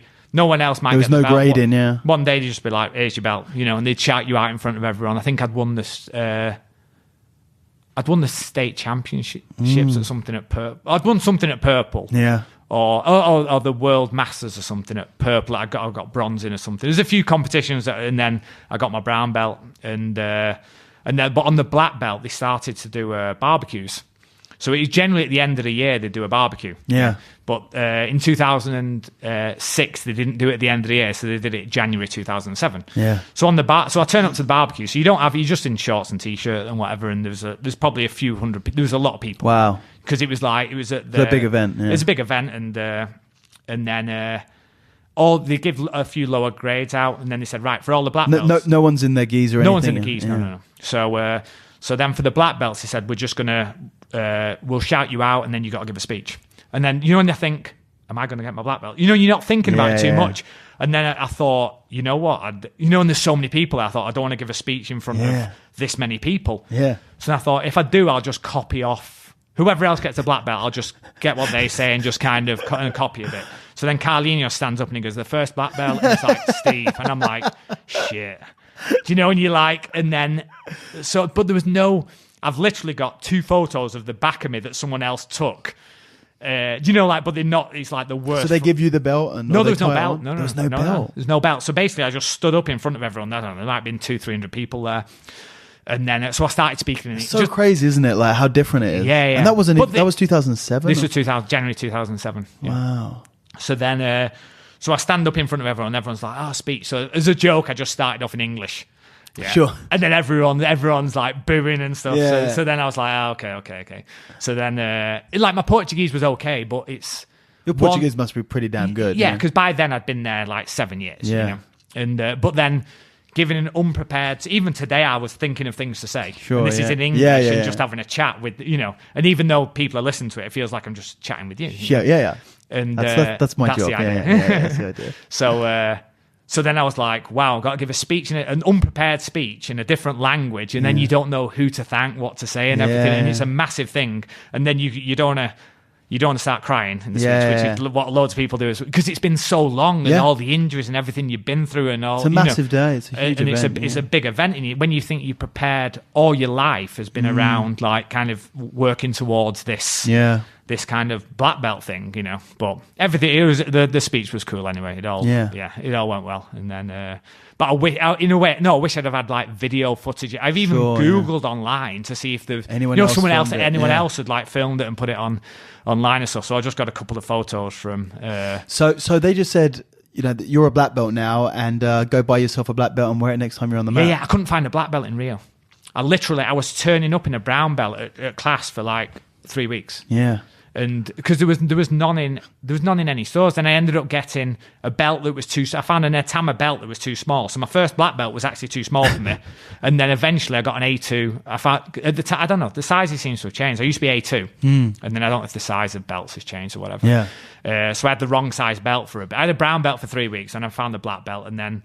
For 3 weeks after I got my black belt, so I was still wearing a brown belt, and then some people saying, "Look, it's a bit disrespectful," Yeah. And I was like, "Look, I actually." Because I didn't have a car in Brazil, I just went to the normal places you get belts, and there was I don't know, there must have been a surge on black belts at the time. I don't know, Christmas black belts or something. There was no black belts anywhere to. Yeah, I think Mauricio said the same when he got his black belt. They were just like, Mauricio, like, put a black belt on tomorrow, like literally that. That's it. There's no speech or anything. I think it was literally like tomorrow. It was quite nice that everyone was there though. Do you know, like rather than being a class, there was a lot of nice, there was a lot of people there. Yeah. So and you see in another, I don't know, there might have been 10 other black belts that day or something, or maybe I don't know, maybe. So is that how you do gradings at Stealth? Is you do grading days or? Yeah, I'll do a grading days maybe 2 or 3 times a year, but then. If people don't want to come to them or they can't come to them, the main reason is just so there's more people there. Yeah, it's nicer. Rather than just doing it on a random day. Even if it's on a podium sometimes, it's nice, but then no one's there to... If someone's at the European Championships and you give them the belt, none of their friends are there. There's no one there to see. It's not as nice at the moment. Yeah. I know you might feel like you've achieved it because of that point in time, but then...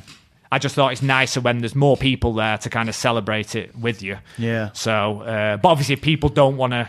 I usually do those on the Sunday. If someone's if I want to give someone a grade and then they're not there on the Sunday and they're not there, give it to them Monday. I'll just do it. I do a few just ad hoc as we go. Yeah. It's still nice to just every so often someone randomly turns up if it's a busy class. Yeah. Then just without saying anything, just hand out a few belts on the day. Yeah, which is I don't know. It's still a nice way to do it. Yeah. So anyway, you're leaving. You get your black belt in Brazil. Yeah. And then I decided to decided to stay in Brazil afterwards. Yeah. So I got my black belt January 2007. I didn't leave for another 15 months. Okay. Because I still didn't know. It was never... You made a life there at that point. Yeah, it was never a plan to get my... my plan wasn't to get a black belt. And my plan was never to teach. As in, it was in the back of my head, obviously, but jiu-jitsu hadn't taken off then. Yeah. You know, so you don't know... it wasn't like, I want to go back to England and teach. So then I thought, I want to compete. Even though you get your black belt, I'm in the gym in Gracie Barra and I'm thinking, there's brown belts who are still... You know... Sure, yeah. You're thinking, hang on, there's brown belts here who are like way better than me. Sure. And you're thinking, and then you start and you think, well, it's a nice way to test is just to compete at your, then you compete at your belt level and everything else. So it was nice just to do a few comps at black belt. So that year I was like, right, and I knew it was a good time to do it because there was less pressure with everything else. Of course. Yeah, I could still train a lot. Yeah. I was just doing my job that wasn't like super stressful. And I knew I didn't have many things to worry about, so I can train and then compete. So it was cool. Like the first comp at black belt, I remember the guy had beat me 4 times at brown belt. Yeah. And I get my black belt and I was so excited for the first comp at black belt. And I look on the list and it's the same guy who's beat me 4 times at brown belt. He just got his black belt as well. And and you just think, I just want to fight someone different. This is in the master. What there was then it was just master or senior. Sure. So this was like what equivalent to master. Master was 35. Master was up 29, 30 to 35 or whatever. Then senior was 35, 36 onwards. So this is in the masters division. That's right. Masters is the same, but there wasn't Masters 2. Masters Senior. Yeah. Sounds better Masters 2 than senior sounds old. You see. Yeah. Master sounds great. It great, because then you can just say masters across the board. Whereas, so then it was a first comp, and I thought, I can't believe that. And then I beat him in the first comp. Awesome! Yeah. And even then, I was like, and literally I swept him with like 10 seconds to go. From like a half guard sweep and came up on top. And then I got to the final of that competition of like it was like a state championship thing. And then there was three. They just brought in, I think, the 3 judges rule because I just got my black belt. So then the referee, and then there was 2 people on the chairs at the side as well. So then you feel important. And I was like, I've made it. There's 3 referees watching my match, and then I was like, this is good. Unfortunately, I lost the final, but nice. But it was nice in the first. First. I think sometimes you do better when as soon as you get a belt. Just compete straight away. And you're already fresh. You've been training hard, and I thought, you know what, I'm just going to go straight into it. And then so that year I did quite a few comps at black belt. You ever get gringoed? I was in Gracie Barra, so I was all right. So you were okay? And one of my neighbours as well. There was one of the guys who was one of the main refs. He was actually from GF team, and he was his gran used to live next door to me. So I remember once I was competing once, and when I got in the lift outside my house, I looked at the guy and I was like, "You're one of the Yeah. And then, but because of a lot of the time, you knew a lot of the referees anyway. And in the comps, because I didn't do all the smaller comps. I did the IBJJ or the CBJJ ones, like the Brazilian championships, like the bigger comps. And I did all the state championships just because they were well organised. So you weren't hanging around. The one I did in Teresopolis that I talked about, that was like a one-off. So you get to know everyone. You get to know so I don't think I might have had one bad decision against me, but it was literally... It could have gone either way. Sure. I was like, that shouldn't... The decision shouldn't have gone to me, but it was literally... I shouldn't have, it was so close. I wasn't that bothered. But generally, it was, I did all right against it. There was actually one of the guys called Cabelinho. I think he actually got banned as a ref for a bit. He's a very good referee, though. But I think he gringoed someone. Gringos so bad. I think he did it once, and then this was earlier on. He might have done it with Mike Fowler or something. There was an event where I think he got... I don't know. I better fact check before I tell the whole world. But I think something happened with a slam off an armbar and it was a bit dodgy. Sure. And so anyway, so when I was competing, my contact lens came out and he was refereeing on a different match. This is back in like 2006 or something. And he was coaching me from the other, from the other mat side, whereas now there's no way. Yeah. But this was at the yacht club in Rio where it was beautiful there. I don't know if you've ever been there. It was all outside, so there's no like walls around the place. Wow. And it's just it was covered, but it was just that was the best place to compete for me. That sounds like a pretty good place. But it's mad when another referee from another match is like coaching you while you're on the mat competing. You've managed to get past the gringo thing by being in Gracie Barra. Yeah. But then a lot of the times, because if people were there at the comps, everyone would be shouting for you. Yeah. So then, you'd know because I was there for so long, you'd end up knowing some of the referees, and you're not necessarily getting a favourable decision. You're not getting screwed. You're not getting screwed, which is kind of nice. Which is nice. Yeah. Which is that's kind of what you want. You know? So that's the way around it. Yeah. Okay. So you were competing in Brazil for the rest of that year, and so what made you decide to head back to? I was sick of teaching English. I didn't really. It's fun, but when you do something for so long, and then you there's no career progression. On it. There's not. You can either run an English school, which I didn't want to do. Yeah. So then I decided that I wanted to leave Rio. So then I came back to. It just made sense, kind of, to come back to Manchester. I just got married in Brazil as well. Convinced my wife. I said, "Look, you're going to love Manchester, Oldham especially." She's from Brazil. She's from Brazil. Yeah. So. She wasn't the one that you asked her dad for. No. that fizzled out. So I brought her back to England, and she could have Googled it then, she could have seen what it was like, but we had internet by then. How does she like England now? Now it's fine. For 2 years, she hated it. Yeah, you can see why they struggle to stay over. I remember people were asking her like. She got in a taxi once, and they went, "What are you doing here? Oh, have you got married for the visa?" And she was like, "No, I want to be actually. If I had a choice, I'd be back in Rio." Rio's not, obviously the Rio's got problems, but it's a beautiful city to live in. I was at one point. I was considering. Obviously, I was there for 8 years. I was considering staying and living there forever. And it's like, it's nice weather all year round. You've got the beaches, the mountains there. It's But then the obvious thing then, when I came back to England, it was just kind of the obvious choice was to start a gym. There was other places around. Is that what you did straight away? Yeah, because this was March 2008. Okay. So there's other people obviously this wasn't. Yeah. Well, it's actually quite a while ago now, isn't it? It's still like 12 years ago now. 11 years. 12 years. Yeah. So, but it just kind of made sense if I spent this much time doing something to join someone else's gym. It might have been different if I'd have gone to London. Sure. And there was if Rogers was there or something, I might have not even taught. I might have just said, you know what, I'll just, Who was the sort of main? I guess there was a Gracie Barra presence in Manchester by then. Yeah, there was actually a Gracie Barra Manchester from with Lucio or Legato. That was Legato, I think. So, but obviously I'd known Legato through Gracie Barra for ages anyway. But he had he'd been over to England, but he wasn't. I can't remember whether he was living there or not then. He certainly wasn't in Manchester then, but there was already a Gracie Barra Manchester then. Yeah. I can't really. It's changed now. That was actually running while I was in Brazil anyway. I knew there was a Gracie Barra Manchester then. Yeah. So when I'd come, is that with Paul or? I don't know Paul Hart. Yeah, where's he? No, he was in Preston. Preston, okay. Yeah, so there was a Preston club, but there was I can't remember if Carl Fisher I know had a place. I don't know if that was related to the Gracie Barra Manchester. Yeah, and then a guy called Mark had a play. I think the gym had changed owners, but there was that name was always associated the Gracie Barra with the place. So I couldn't have just gone back and taken. I didn't want to go back and just say, look, this is my, I'm going to use that name because it had already existed. It was already, I think it was connected to Legato, that name. So would you have, had there not been a Gracie Barra, you would have opened up a Gracie Barra Manchester? Possibly. Sure. Yeah. Sure. So I didn't really know at the time because it was very relaxed at the time. There was no how it is now and the structure. So when I actually put a Gracie Barra symbol on my website, I just called it Manchester Jiu-Jitsu. I'd not really thought it through.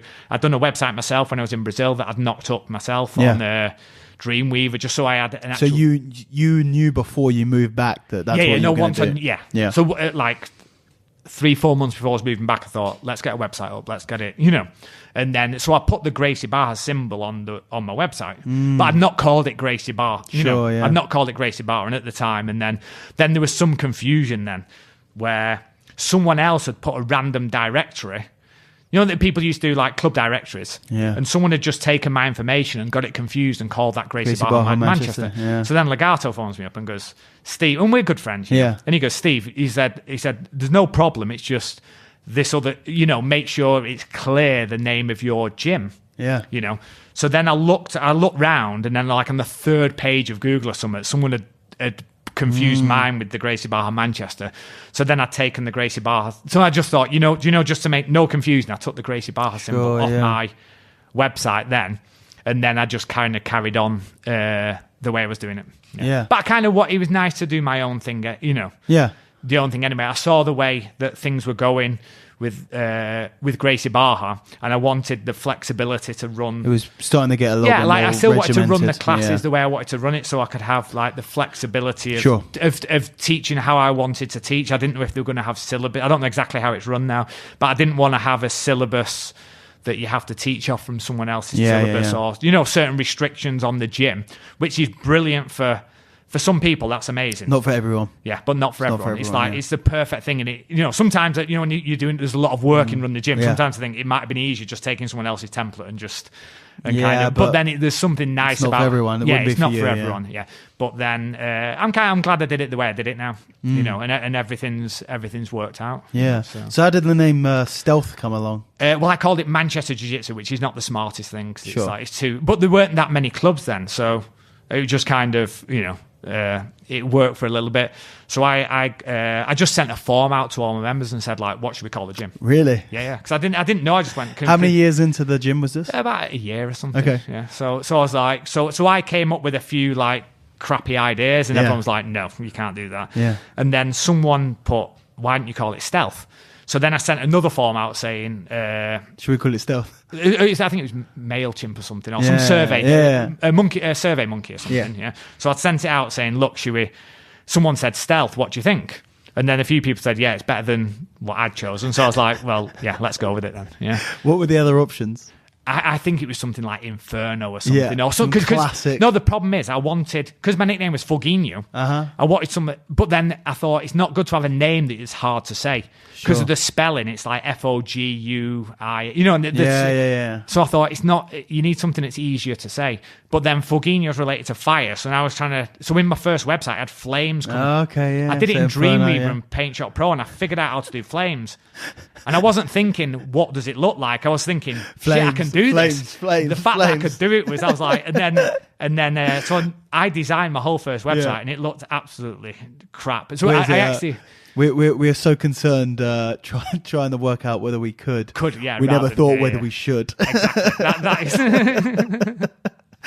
So then I actually made fun out all my early black belts. I was like, I can't believe you joined the club. Looking at that web, like, what were you thinking? You looked at the website. They were looking for the fire. Yeah. That's what they came for. Join. So then, I got the website redone and everything, and got rid of all the flames. Yeah. And then, but I felt better having an actual name. Sure. And then it started to work out a little bit better then. And now, would I be incorrect in saying that it's one of that it's the biggest gym in Manchester? Maybe for maybe just as there's MMA gyms as well who do a mixture of things. Maybe for pure Brazilian Jiu-Jitsu. Yeah. Because it's a very successful gym. I know that you have a couple of affiliates as well. Yeah. So I don't know how busy the other gyms are exactly, but it's certainly. Yeah, if we're not the biggest, you get on that, and physically, it's a beautiful size. Yeah, we've got about. And you get those open mats, you get there's about 100 people down. It's insane. So as you saw yesterday, they're like the gyms. We've got a big gym space. Is like the main matted area must be nearly 4,000 square foot, I think. Wow. And then we've got a second matted area as well, and then obviously changing room, showers, toilets, and stuff. So I think it's about 6,000 square foot in total, something like that. So in that, just to pick your brains as someone who's come over and opened a gym and made it successful, sort of what are you've been running it for 12 years now. What stuff have you learned since you opened the gym? Sort of what are the biggest lessons that you've learned in running a gym to run a successful gym? Stuff that maybe you didn't know or you wouldn't have thought about. Well, we'd actually even before I left Brazil, I'd spoken to housemates who had run successful gyms. So I'd even spoken to a Mauricio, and he's got a massive gym in the States. It's huge. Another American. So I already had an idea of like, it's not just a case of you can do jiu-jitsu, you're going to have a big school. So I already was thinking a little bit about but I didn't want it too business-like. Sure. I still wanted, finding that balance. Yeah, it's finding that balance where obviously it's a passion, but you don't want it to then come across as you're running a business and you're just trying to get people in and and everything else. So I think a lot of it is focusing. I try and focus on the beginners a lot. Yeah. Because but if someone's got good jiu-jitsu, then if they want to train, then they'll come and find us anyway.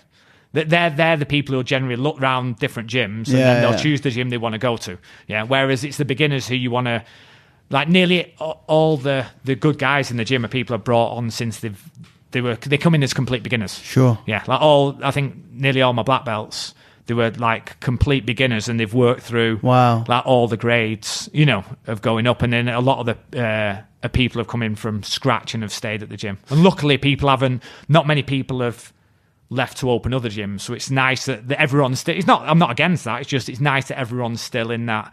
That is a really good point that you can.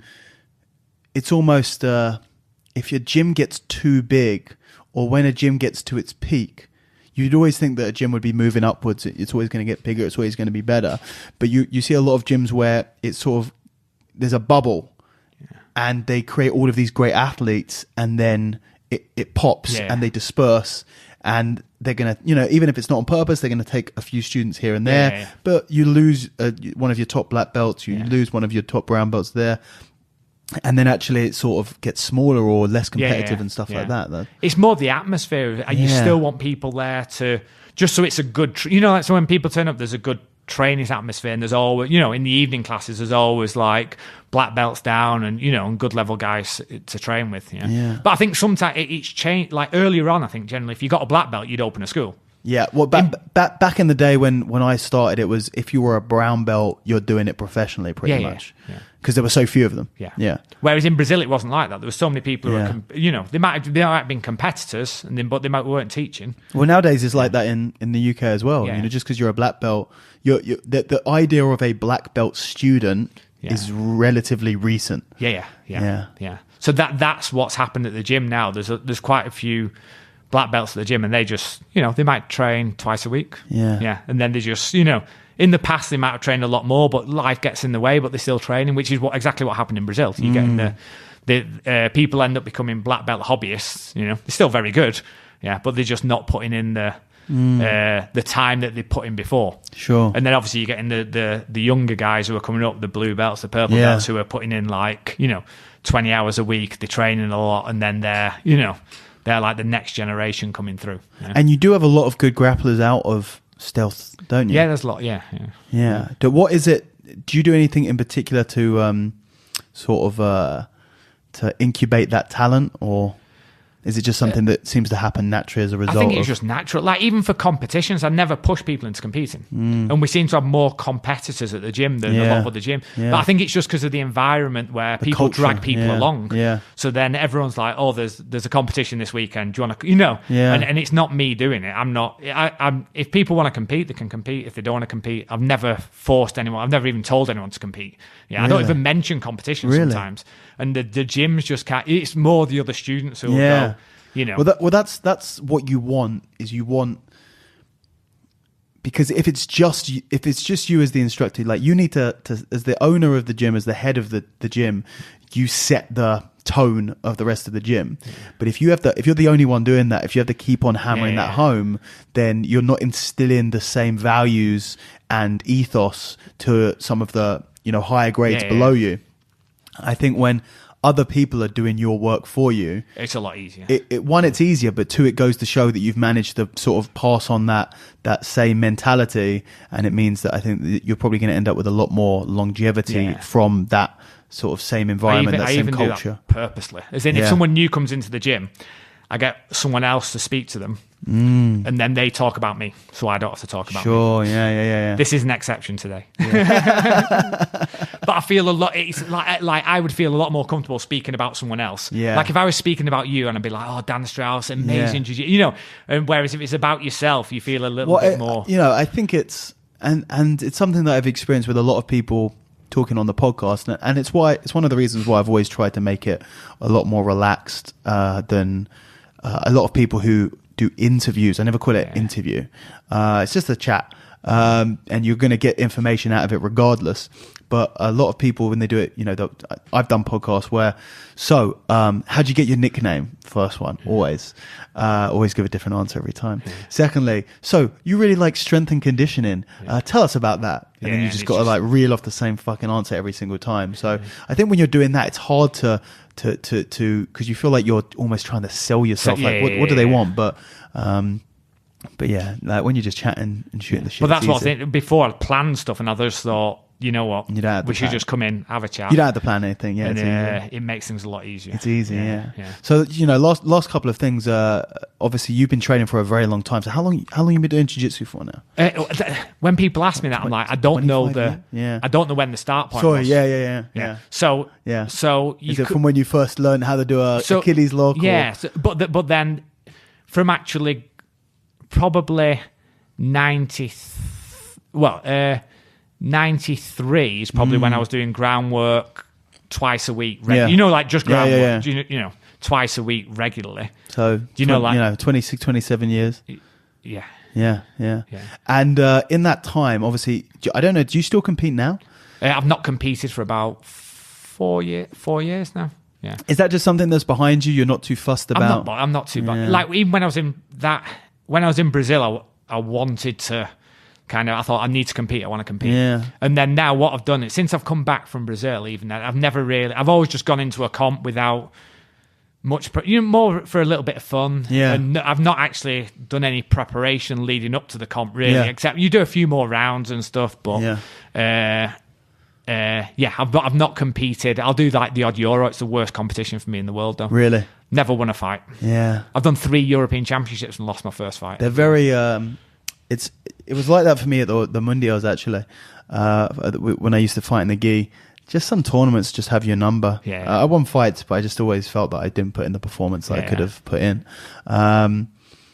So you I think if you don't have the desire to compete, you've got nothing to prove. I still wanted to, like, I did the Brits about 5 years ago, and I think that was the first ever time. I think it was the first comp I'd done in England because I'd only fought Brazilians, So I think that was the first ever time. What's that like? The difference between a competition in England and a competition in Brazil?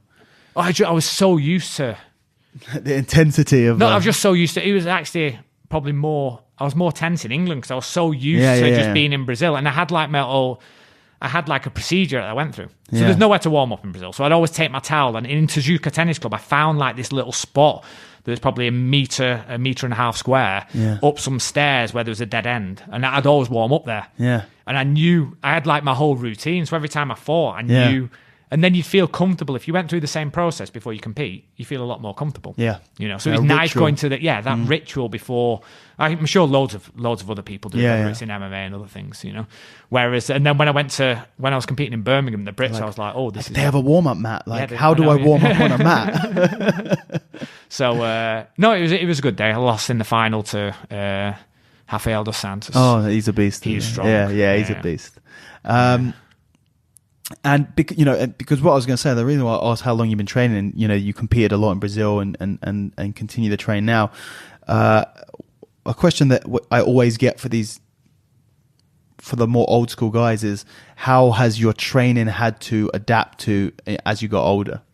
Especially with the volume of training that you were training back in the day. Yeah, not especially now. I don't even think it's if you start training when you're 35. Obviously, there's that issue that you might be getting beaten up for a bit, and that's more, it's more wear and tear on your body. Yeah. But I think the fact that, because I've been training for so long, it's that accumulation of wear and tear on your body. It's a combination of the two. I think the aging, but also the deterioration. Yeah. So even that in the last year.